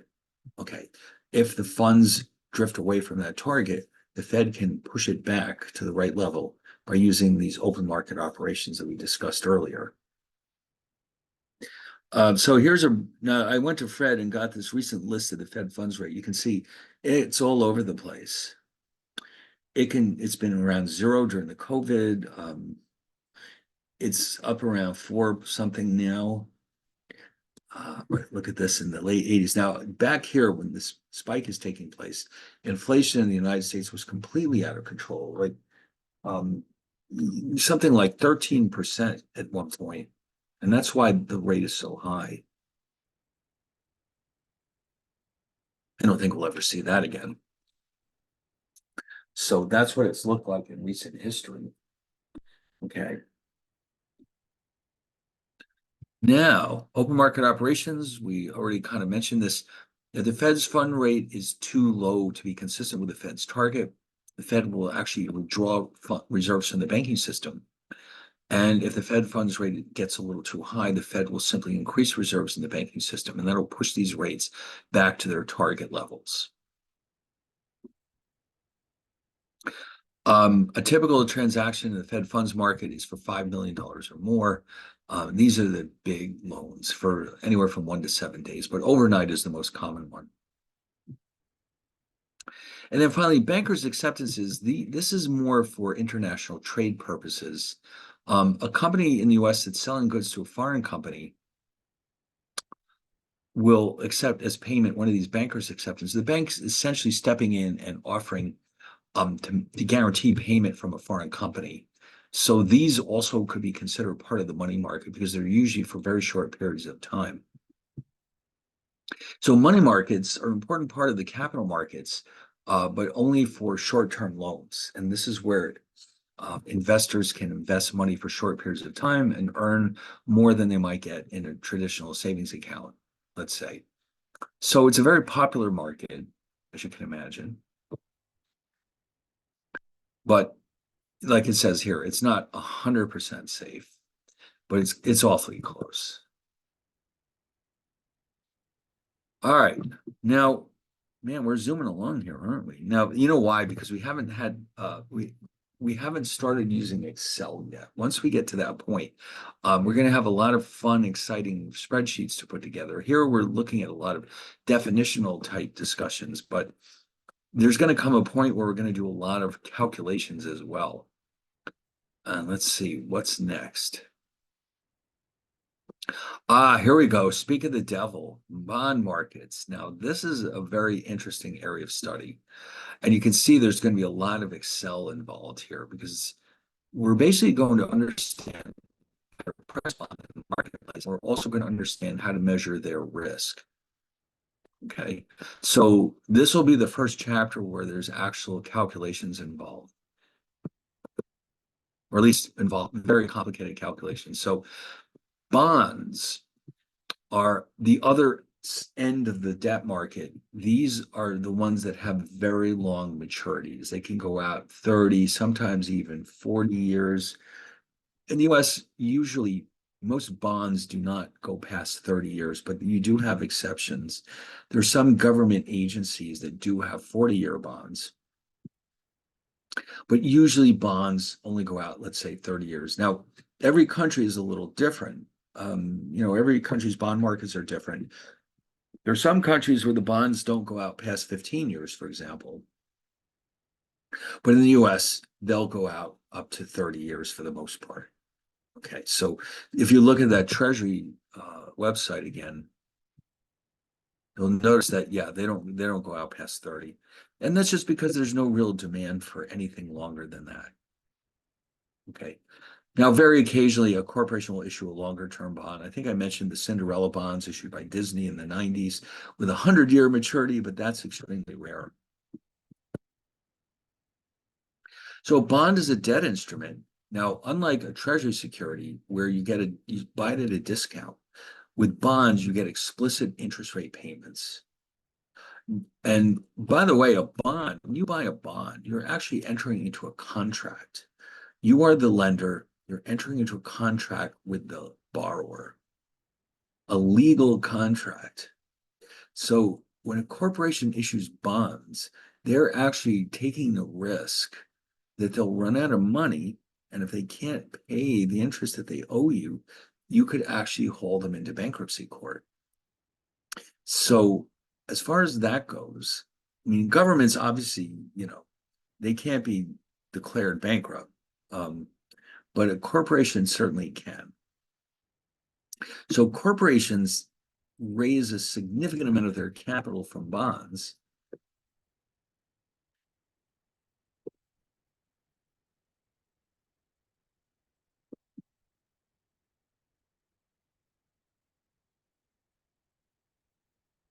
Now, every corporation is different.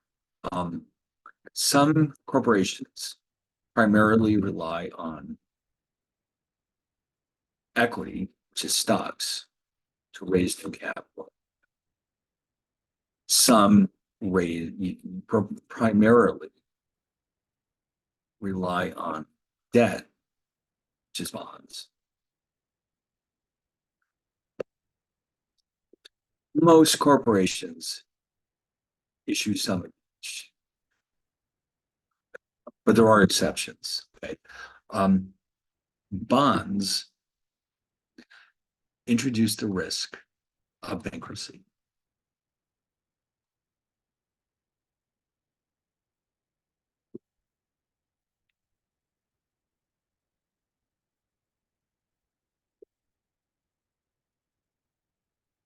Okay.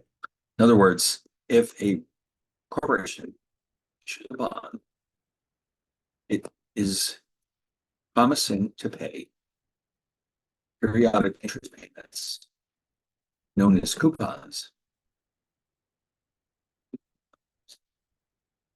which are typically made semi-annually in the United States.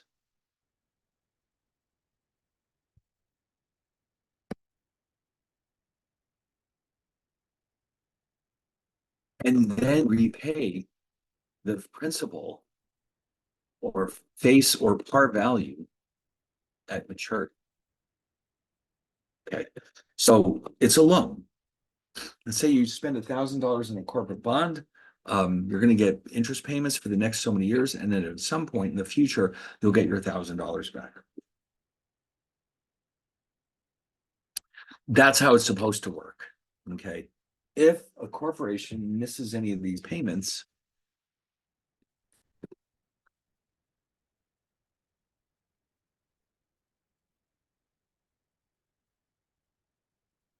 it can be declared. At that time,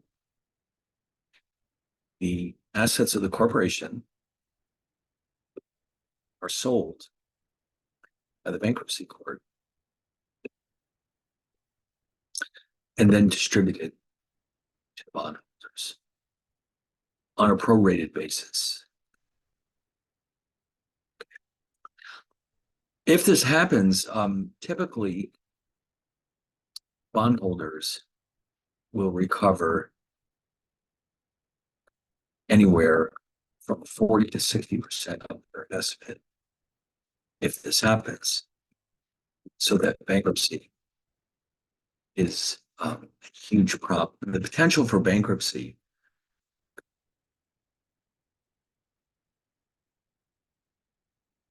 is a huge problem, bond investors. Now, having said that, investors, as we know, can find out how creditworthy a corporation is from ratings by Standard & Poor's and Fitch as well. So, you can do your research, you can find out. And also, the riskier a corporation is, the higher will be the coupon payments to the investor. So you're being compensated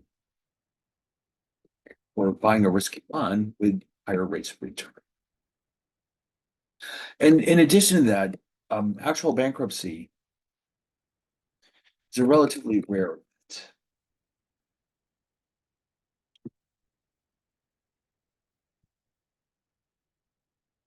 In the United States. As a matter of fact, there are actually hedge funds. I'll just mention this here in passing. You know what a hedge fund is? It's a fund that's set up for rich people to gamble with, basically. In other words, they will invest in very risky assets to try to provide really high rates of return, but only to investors who are well off enough to afford the risk, who make their money by buying relatively risky bonds and then hoping that none of the issuers declare bankruptcy. Wow. So I mean, all they're doing is saying, listen, let's hold the riskiest bonds. And if none of them go bankrupt, the investors will make a huge rate of return. And that's the way it works. And so these places tend to do fairly well because, like I said, in actual bankruptcy doesn't happen very often in the United States. So, so let's look at some basic terminology for bonds. They all have the same basic features. Um, a bond is sold at its par value, it's called, or face value. It is also redeemed at its par or face value.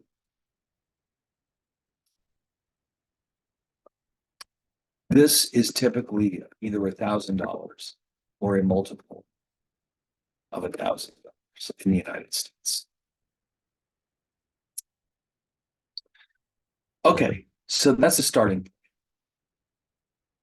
The coupon. Now, this is interesting. There's a historical reason why these are called coupons. A bond's coupon is the periodic interest payment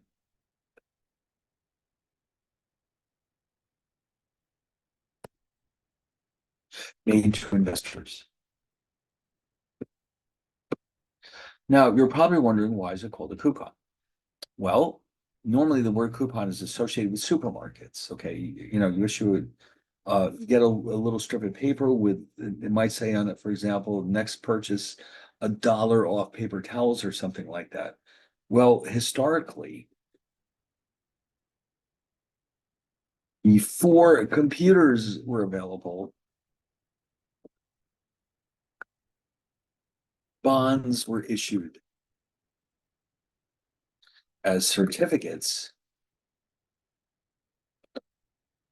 which represented the ownership. And that was the same thing for stocks, by the way.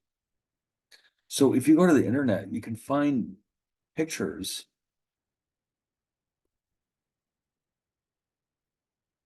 of historical bond certificates.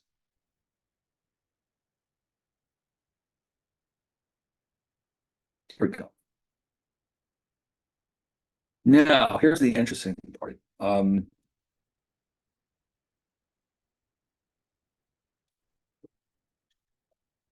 don't know how big I can actually make this.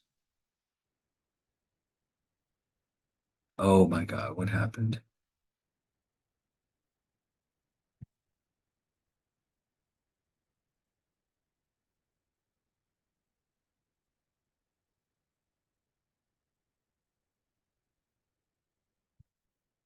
By the way, these are stocks down here.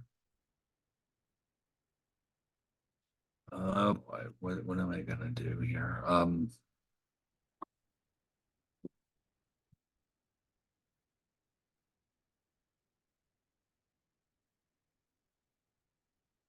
will probably do the job.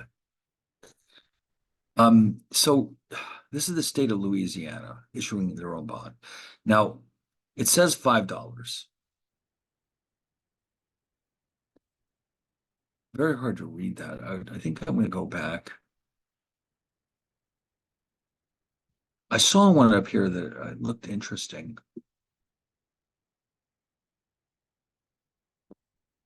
This one, which is so small. Uh,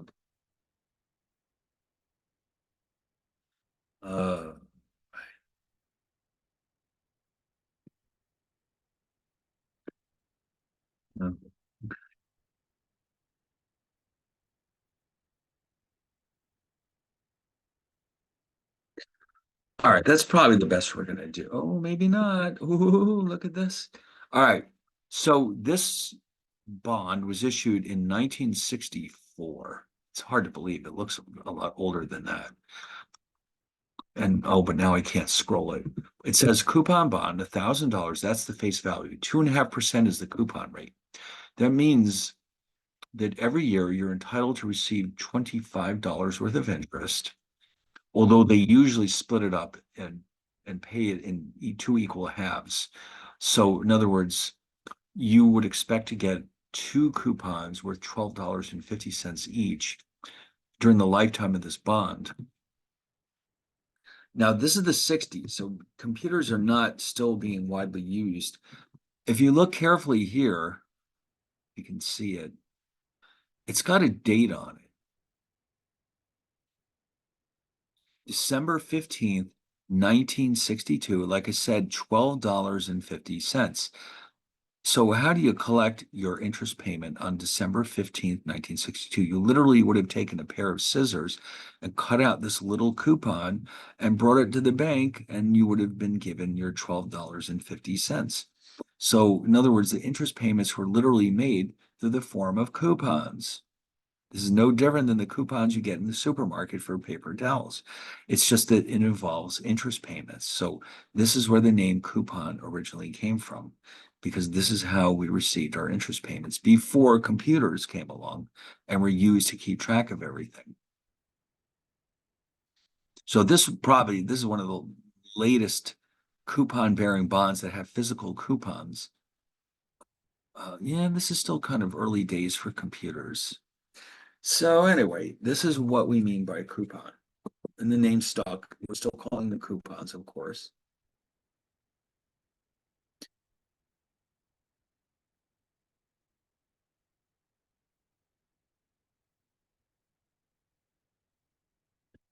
So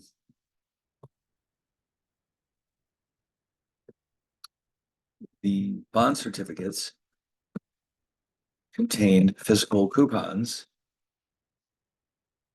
which could be used to claim interest payments. To this day, interest payments are known as coupons.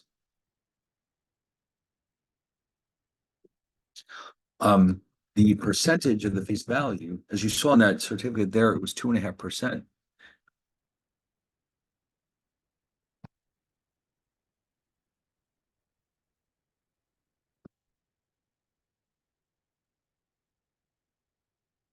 Is known as the bond's coupon rate. Okay, so that, like I showed you, that bond we saw there a second ago, 2.5% is what it was listed at, which means on an annual basis, you're getting 2.5% of the face value in the form of interest. Although in practice, you're getting half of that twice a year, $12.50 or 1.25%. That's normal in the US. I don't know how that convention came about, but this is how it's usually done. So now we know what that word coupon means. The coupon rate is the percentage. The coupon is the dollar amount. Now, if you notice too, the bond was listed as 1964 to 1969. That means it was a 5-year bond. Okay, so that meant that when you first bought this thing in 1964, that meant you were only going to collect interest payments for 5 years, and then you would get your $1,000 back. So the maturity of a bond is the time until the coupon face value is repaid to the investor. Well, all right, I shouldn't say that. Most corporate bonds in the United States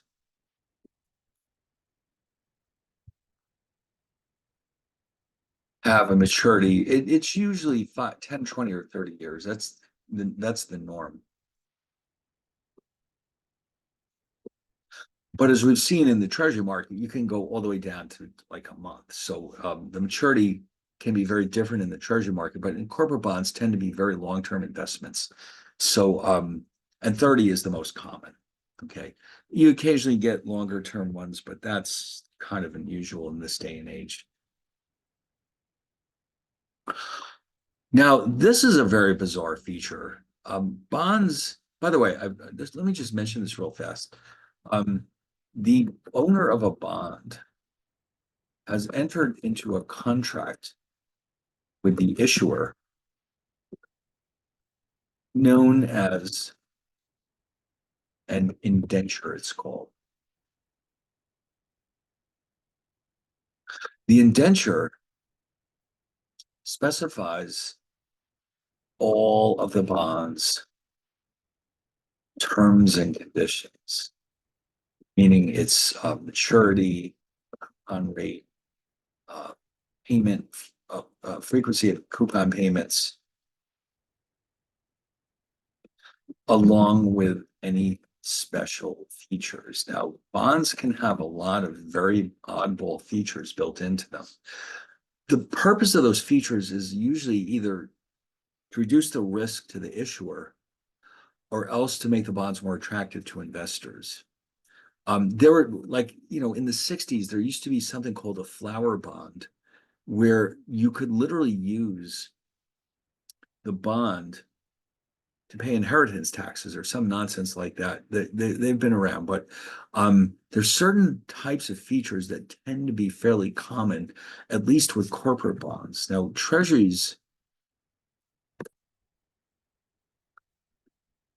tend to be very simple and contain very few special features, like the one we're about to look at. Now, this one is interesting because it kind of introduces us to the concept of derivative securities a little earlier than we meant to. So because it's 8 o'clock, I think this is a good time to knock it off for a bit. This will be a good break time, I think. When we come back at, let's say, 8:30, we'll dive into these special features and understand what their purpose is. Because most corporate bonds do have at least some of these provisions built into them. So in addition to the payments themselves, we may have all these interesting features, and you better know what they are before you buy one of these bonds. Otherwise, you don't know what's going on. So, all right, we'll stop it right here. We'll come back at 8:30 and we'll dive into these very interesting special features.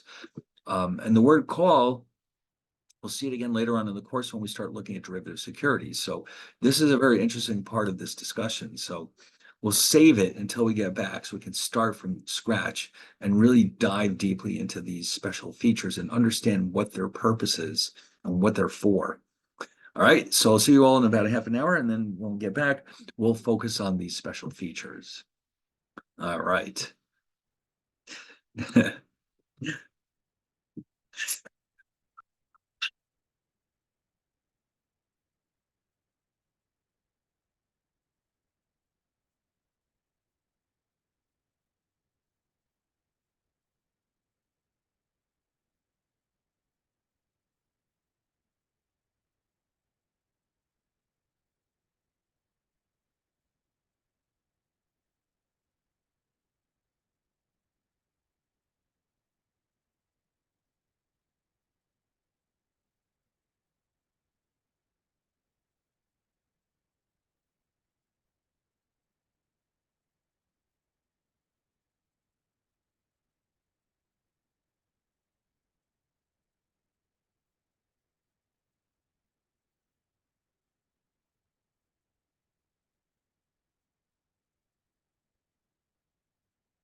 All right, so now we're ready to at least start looking at some of these very important features that many corporate bonds do contain.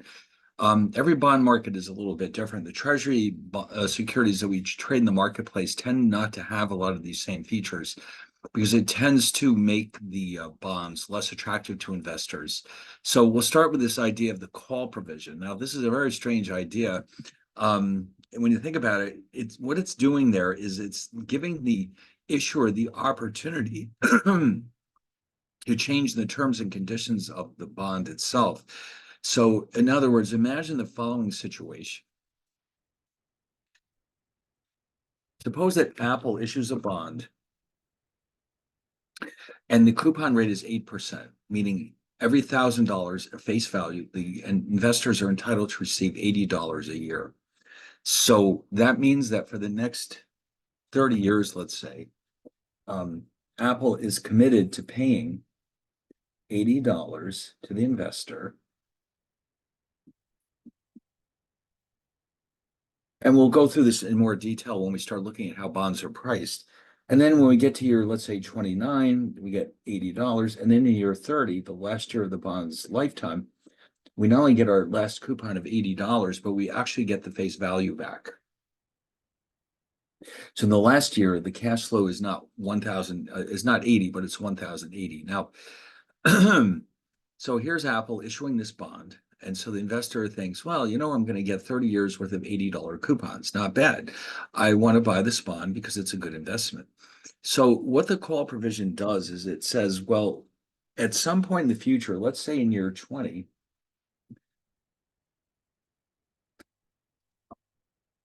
if Apple decides that it's in its best interests, Apple can repurchase the bond from the investor. And that means that the investor will not receive the last 10 years worth of coupon payments. So in other words, Apple will say, here's probably Apple, the investor will likely receive a small premium. For example, Apple may pay the investor $1,000 plus, let's say, 1 year's worth of interest, plus another $80. But that's the thing. So in year 20, instead of 10 more years with the coupons, you might be receiving $1,080, and then the rest of the coupons are not going to materialize. Okay. So they have bought it back from you in year 20 when you were expecting to get 30 years worth of coupon payments. So this is written into the contract. And you know this is there. When you buy this bond, you know that it has a call provision. So the question is, why would Apple do this in the first place? So the call provision enables Apple to refinance the bond at a lower coupon rate in the future. That's what this is all about. In other words, Apple will only take advantage of this provision if interest rates are lower in the future. So in other words, they're reserving the right to terminate the cash flows after 20 years if interest rates have fallen. And so what Apple will do then is Apple will then reissue or issue a new bond with a lower coupon rate.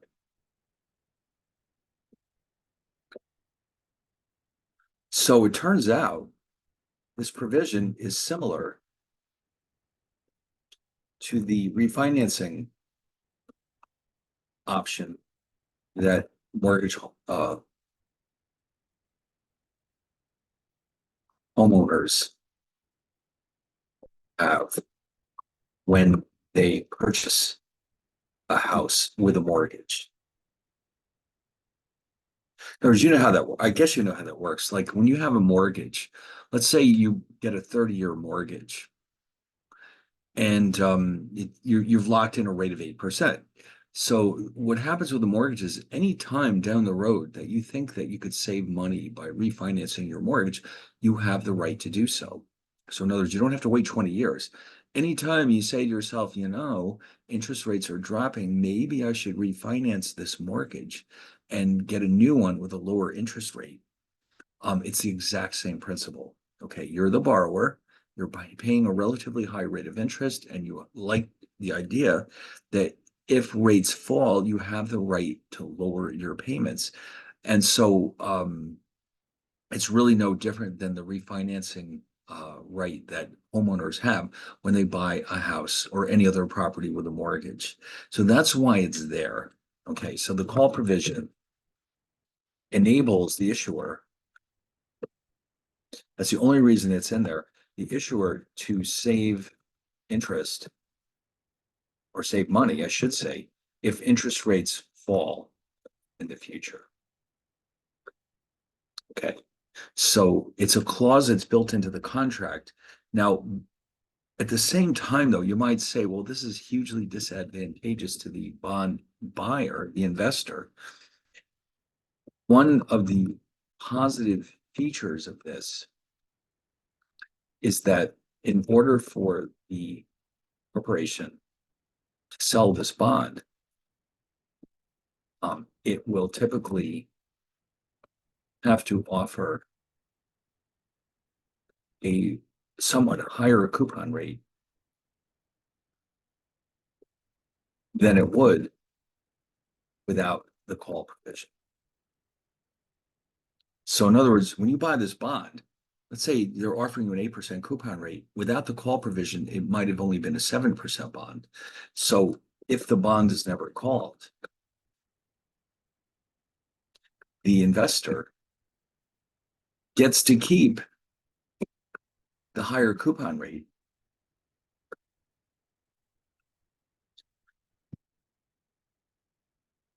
the entire lifetime of the loan of the bonds. Okay, so in other words, there are some good things about this too. If you're the investor, you buy the bond, you know that this right exists. You know that if rates fall in the future, that Apple might buy the bond back. But if they don't, you're getting a higher coupon rate than you otherwise would have. So, there's a risk involved, but potentially at least you could do very well as long as the bond is never called back. So it's not like a terrible disadvantage to the owner of the bond, but it is kind of inconvenient. The idea that you might find yourself with your bond being recalled and not getting all the coupons that you were expecting. Okay, so and I did make the point that it's similar to the prepayment option you have with a mortgage, where anytime you decide that rates are falling, you can refinance your mortgage and start a new one with a lower rate of interest. So it's essentially the same type of option that you get as a homeowner for the issuer of this bond. So these are very popular with corporate bonds. Treasuries don't have this type of option because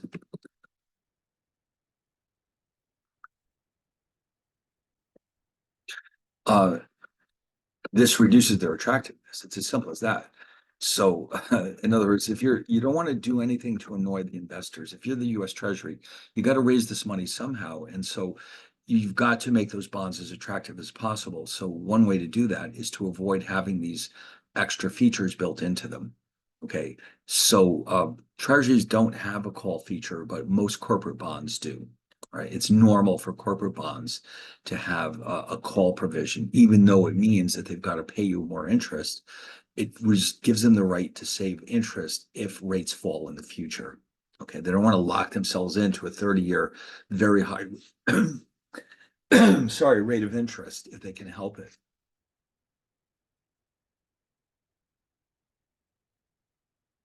Now, now, by the way, this call provision is a type of option. And we're going to discuss options in very great detail later in the course. This option belongs to the issuer because the issuer is the one who decides whether or not to recall the bond. This type of option is often called an embedded option because it can't be sold independently of the bond. Right. So in other words, it's not something that trades separately in the marketplace. It's part of the contract that you enter into when you buy the bond. But the call option itself actually reduces the value of the bond to the buyer. And so because of that, like I mentioned before, the issuer, in this case Apple, would have to compensate the owner by providing them with a higher coupon rate. So, if you're lucky, you might not ever get your bond called back and you'll still get a higher coupon rate. So it can work out well for the investor. Okay, it's not like it makes all bonds very unattractive, but it does provide an extra advantage to the issuer. Now, sometimes they don't bother. I mean, they don't all have embedded call options, but many of them do. In corporate bonds, this is a very popular provision. It's fairly standard because we don't know what's going to happen in 30 years. We don't know what's going to happen in 10 years. So, if rates, especially when rates are unusually high levels by historical standards, it's especially important for issuers to protect themselves from the possibility of having to pay huge interest rates for the rest of the life of the bond. So this is not an uncommon feature in corporate bonds, at least. Now, if you want to know, I mean, when you buy the bond, you're actually entering into a contract. You can read all the details in the contract, but they have to tell you that this is in there. But it is an option, and that doesn't guarantee that it'll ever be exercised. But if it is, that's going to put the owner at a disadvantage because they're going to lose all these very high coupon payments. Now, at the same time, though, sometimes a bond will have something called a put provision, where the shoe is on the other foot. Okay, and how does that work?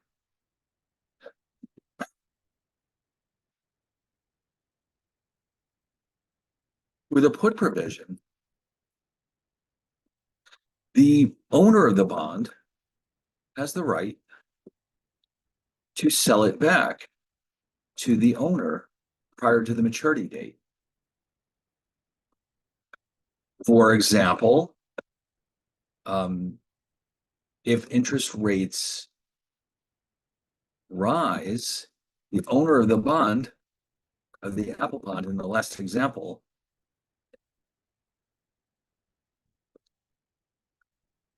may find that an 8% coupon rate is less than the rate paid by other corporate bonds. In that case, the investor can then exercise the put option to sell the bond back to Apple and use the proceeds to buy a new bond with a higher coupon rate. So in other words, you're in the driver's seat now. You can say, well, listen, 8% is nothing. Now that rates are even higher than they used to be, I want to start all over again. I want to sell this bond back to Apple, and I want to buy a new bond with a 9% coupon or a 10% coupon rate. So this type of provision works entirely in the benefit of the investor. But because of that, because this is advantageous to the investor,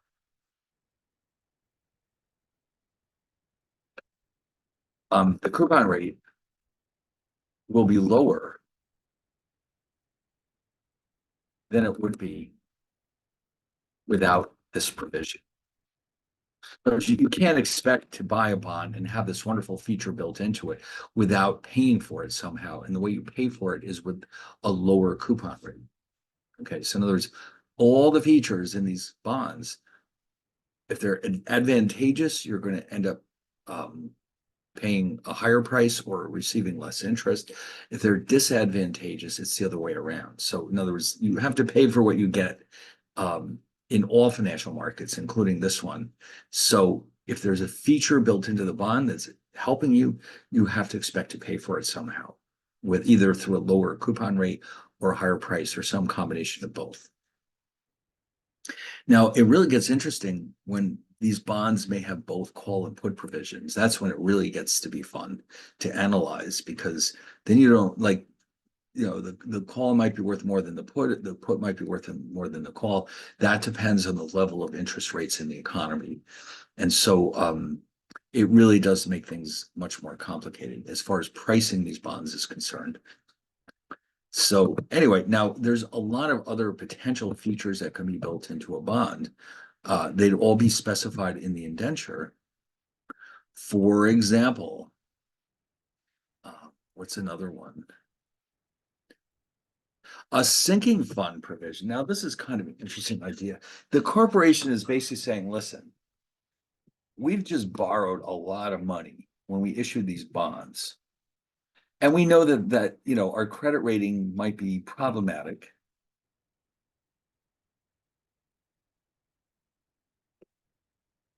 So here's what they'll do. They'll say, listen, corporation wants to increase, or I should say, reduce the credit risk of a bond issue. It can enter into it or create a sinking fund provision in which it promises to redeem a fixed percentage of the bonds each year prior to their maturity date. So let's say, for example, suppose Apple issues $100 million of 30-year bonds. A sinking fund provision would require them to redeem some fixed amount, let's say 5%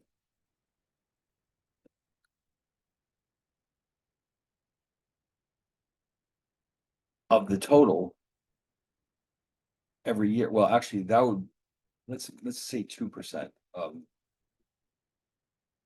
of the outstanding bonds every year. So that in this case,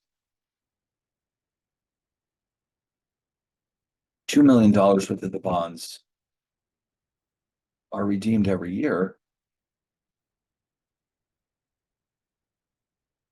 And when the bonds mature in 30 years, the company will only owe $40 million to the remaining bond. In other words, they're basically imposing a certain amount of self-discipline on themselves. They're saying, it's almost like somebody who has a credit card saying, I promise to pay back 20% of the balance every month or something like that, rather than just paying the minimum payment every month.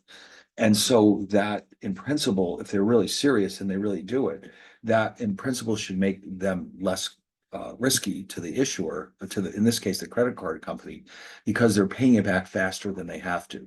So that's essentially what they're doing here. The company is repaying the debt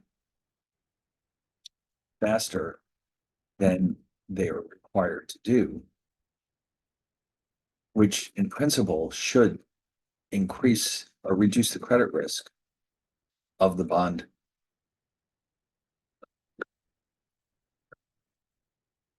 And of course, here's the motivation. This would in turn reduce the required coupons that would need to be paid to investors. So in other words, imagine that with your credit rating being what it is, you might have to pay 7% to attract investors. A sinking fund might knock that down to 6.7% or something like that. So even though it's kind of a nuisance that they have to repay this loan so quickly, at least they're getting a lower rate of interest in return for that. So that's why that would be there. Now, this is an interesting setup, because the bonds that are recalled or redeemed, I should say, are purchased in the marketplace from investors who want to sell them. But if there aren't enough investors selling the bonds,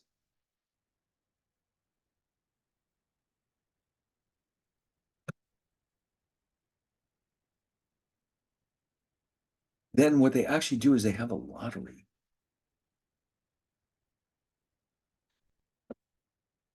In which a certain number of bonds are randomly chosen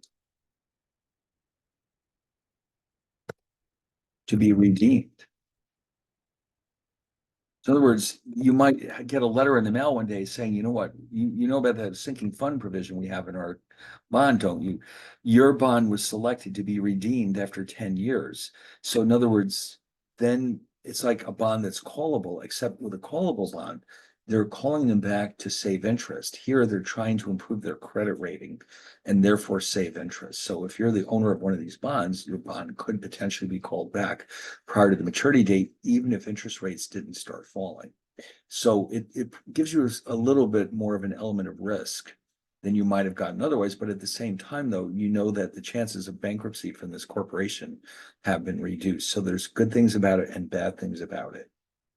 So it's not that unusual to find corporate bonds with sinking fund provisions. Again, treasury bonds do not have this provision. And again, it's because they don't want to scare away investors. They're like, listen, please lend us money. We'll do what we have to do. We'll keep it simple.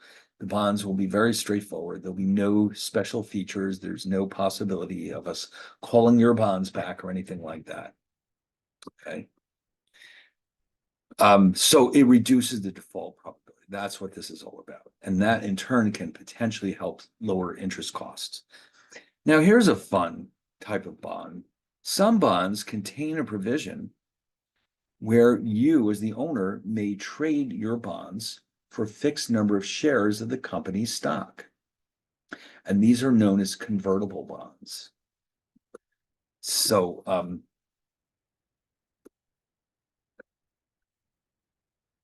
the owner of a convertible bond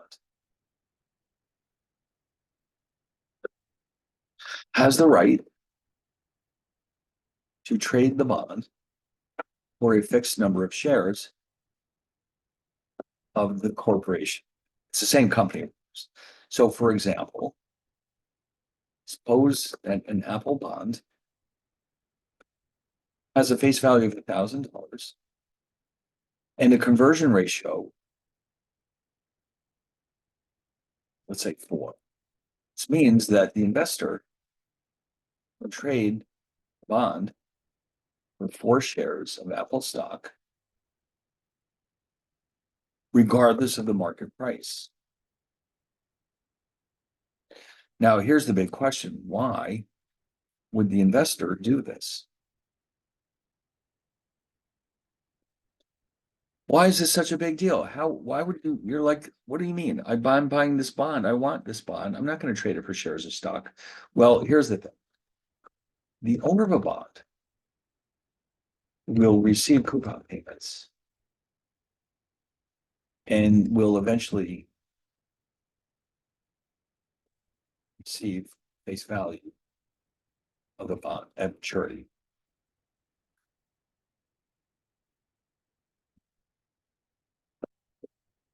That's it. There's nothing else that can happen. As long as, of course, it's not going to bankruptcy. So the best case scenario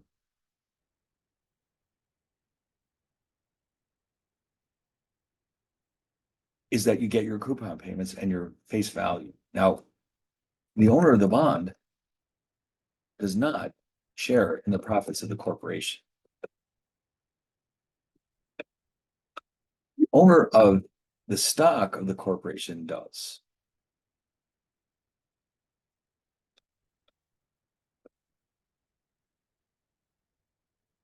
So in other words, imagine yourself owning Apple bonds. When you've got an Apple bond with a conversion ratio in there of 4, You watch the company stock go through the roof and you're like, well, I'm getting these coupon payments and that's it. That's all I'm getting. I want to share in these profits. So therefore, the owner of the bond may decide to share in the profits of the corporation rather than simply collect coupon payments with repayment of the face value, of course.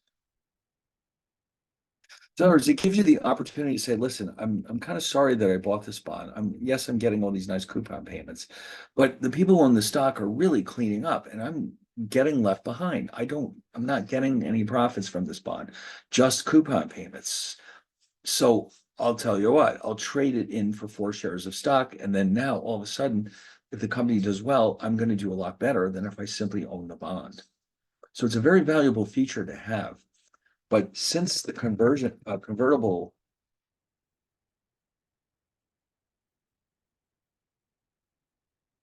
option is so valuable, either the bond will be more expensive or else it will offer a lower coupon rate than an identical bond that is not convertible. So you're sacrificing your coupon, but you have that right that down the road, anytime you change your mind, you can just switch to listen, I'm tired of this. I'm going to trade my bond for 4 shares of stock. And so that's why this is such a powerful feature. And once you do this, that's it. It's all over. You can't trade it back for bonds. That's it. You're done. Now you have stocks, and that's the end of it. But it's nice to know that anytime you decide, you can trade your bond for shares of stock. So that's why these are very popular. It's not that there's a large percentage of the marketplace, but they're very popular with investors. And once again, I don't need to mention this. I don't think that treasury bonds, what stock would you convert them into? Of course, they're not convertible. But corporate bonds might be. It depends. It's not like the call provision. The call provision is very, very common among corporate bonds. Convertible, not so much. You do see it, but it's not nearly as common. So if you're interested in something like that, you have to do your research and find out if the bond you're interested in is in fact convertible. Now, there are websites, although they're not easy to find. I don't know what it is about bonds. Stocks, it's easy to find everything you want to know about them online. With bonds, it's really tough to find this kind of information. It's been my experience.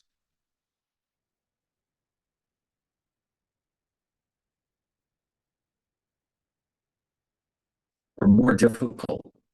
Oh, here we go. So, trading view. So let's say, for example, here's one.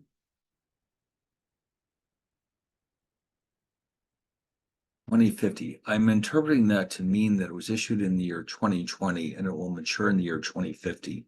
I can't imagine what else that could possibly mean. The yield is 7.18%. And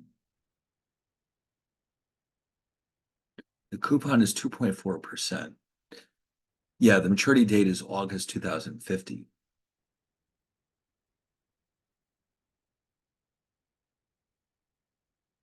So now the price, this means that it's selling for less than the face value. If I wanted to buy this bond, and the face value is $1,000, I'd only have to pay $571 for that.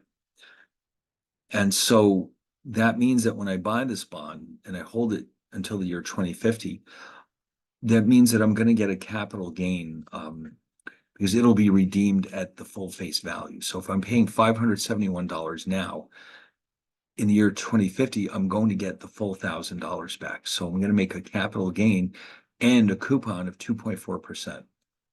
So my return yield is 7.18%. That is a combination of the coupon of 2.4% and the capital gain that I'll get by buying this at a discount. Okay, so the two will add up to approximately 7.18% as long as I hold it until the maturity date. If not, the actual return will probably be different. So now I don't unfortunately see anywhere where it mentions the terms and conditions. Maybe they're not available here. All right. Well, I don't want to be greedy because, I'm happy just to find bond prices in the first place. Okay. It's just such a pain to find this information. And so, but if you see if I click this, oh, wait a minute. Maybe if I click this on, no, that would be the ticker symbol. This is how I find it. If I want to buy this bond, this is how it would be identified.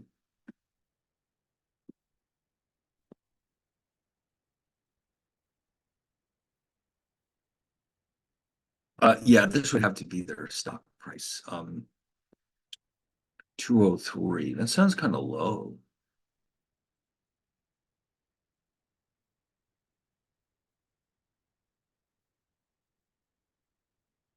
Oh, wait a minute. This says March 10th. What's going on here?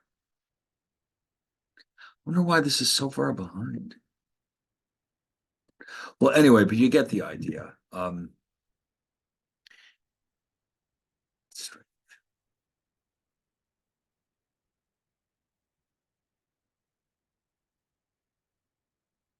here's an interesting one. This is the bond 9525. It must be something that's going to mature later on this year. And here's the information we need. Like the issuer, that means they originally issued $1 billion worth of these bonds in US dollars in the United States. The coupon is 3%. It matures in 2027. Two coupons a year, which is normal.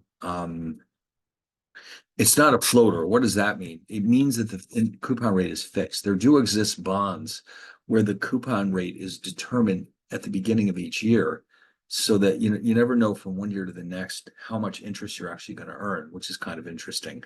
You figure, why would people buy something like that? Because they expect rates to go up. But so they do exist, but it doesn't specify any of the terms and conditions. It doesn't say, for example, whether it's callable or anything like that. But still, this is awfully useful information.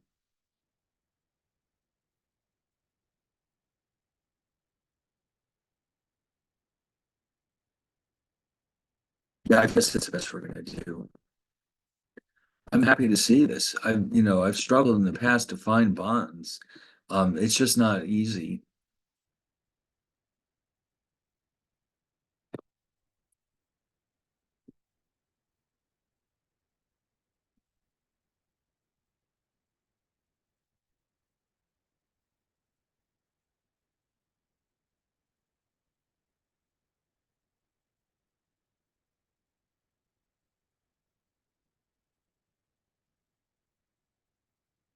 Well, anyway, so there you go. So every bond has its own unique features.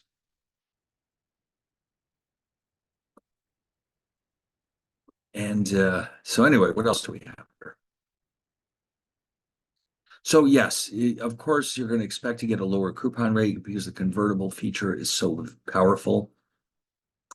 Now, who issues bonds in the United States? Well, we know that treasuries, that's a huge market. Agency bonds. Now, there's a lot of government agencies that raise their own individual funds. Um, for example,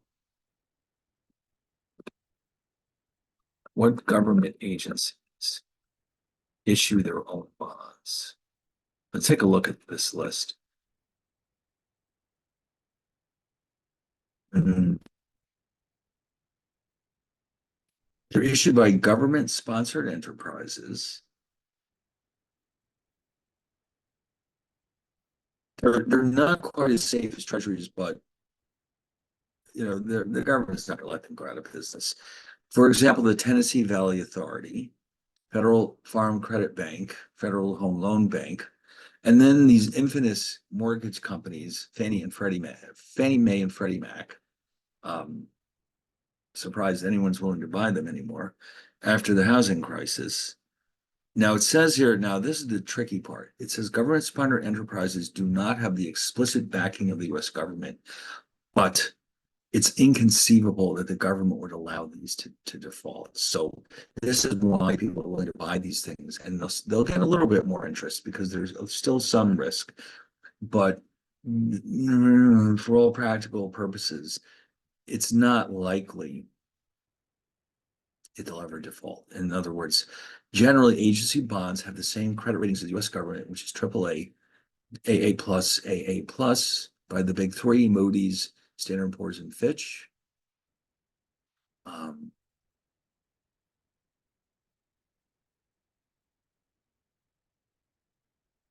But right now, the difference, the spread as it's called, is only 0.13%. So that's going to mean that people are probably going to switch to treasuries. If the spread between them gets bigger, then they'll think about switching over to agency bonds. And you can see it's been quite high, but now it's like next to nothing. So that's going to help people decide which ones to buy.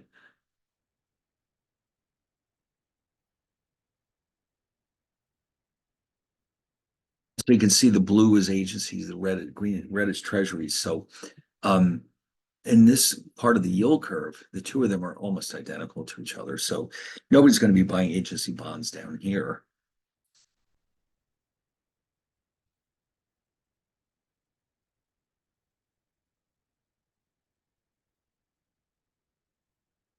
So I guess the agencies might be callable. Certainly the treasuries are not callable. There might be tax differences between them. In particular, that I mentioned before that treasuries are not taxable by the states and the cities and all the rest, but apparently Fannie and Freddie bonds are taxable. These are not. Federal Home Loan Board and all the rest. So these are agency bonds, and these are the ones that could potentially have maturities even further out, like 40 years sometimes, because they tend to invest this money in very long-term projects. But yeah, so they're out there too. Corporate bonds, as we know, and now corporate bonds, the riskiness is across the board. It could be very low, it could be very high. That's why we have ratings by Moody's and all the rest. And then municipal bonds are issued by city, state, and local governments. These tend to be used for local projects, though, like the new Tappan Zee Bridge, for example, would have been paid for by New York State bonds. Not the federal government might have kicked in some money. It's possible, but pretty much that would have come from the state of New York. Okay. And then the foreign bonds, you wouldn't think so, but a lot of foreigners do issue bonds in the United States, foreign governments and foreign corporations. And that adds an extra layer of complexity because there might be exchange rate risk involved. It depends on what currency they're issued in. A foreign country rather, a foreign government or corporation could issue their bonds in their own currencies or in dollars. If they issue them in dollars, that reduces the risk to American investors, which means they can borrow at a lower coupon rate, but then they expose themselves to foreign exchange risk. So they may not be willing to do that. So these bonds, it's possible that they're denominated in foreign currencies, but usually or often they're denominated in dollars. So, as an investor, if you wanted to buy a bond issued by a foreign government, you're going to have to know very well what's going on in that country, as well as, any potential foreign exchange risk that's involved. Now, foreign governments introduce another type of risk, which is called sovereign risk. What's different so sovereign risk is the risk that a national government will default on its debts. Now, unlike a corporate bond, where the corporation be declared bankrupt. The government can't be declared bankrupt. So that means that instead of bankruptcy, you've got governments instead will have to renegotiate their debts.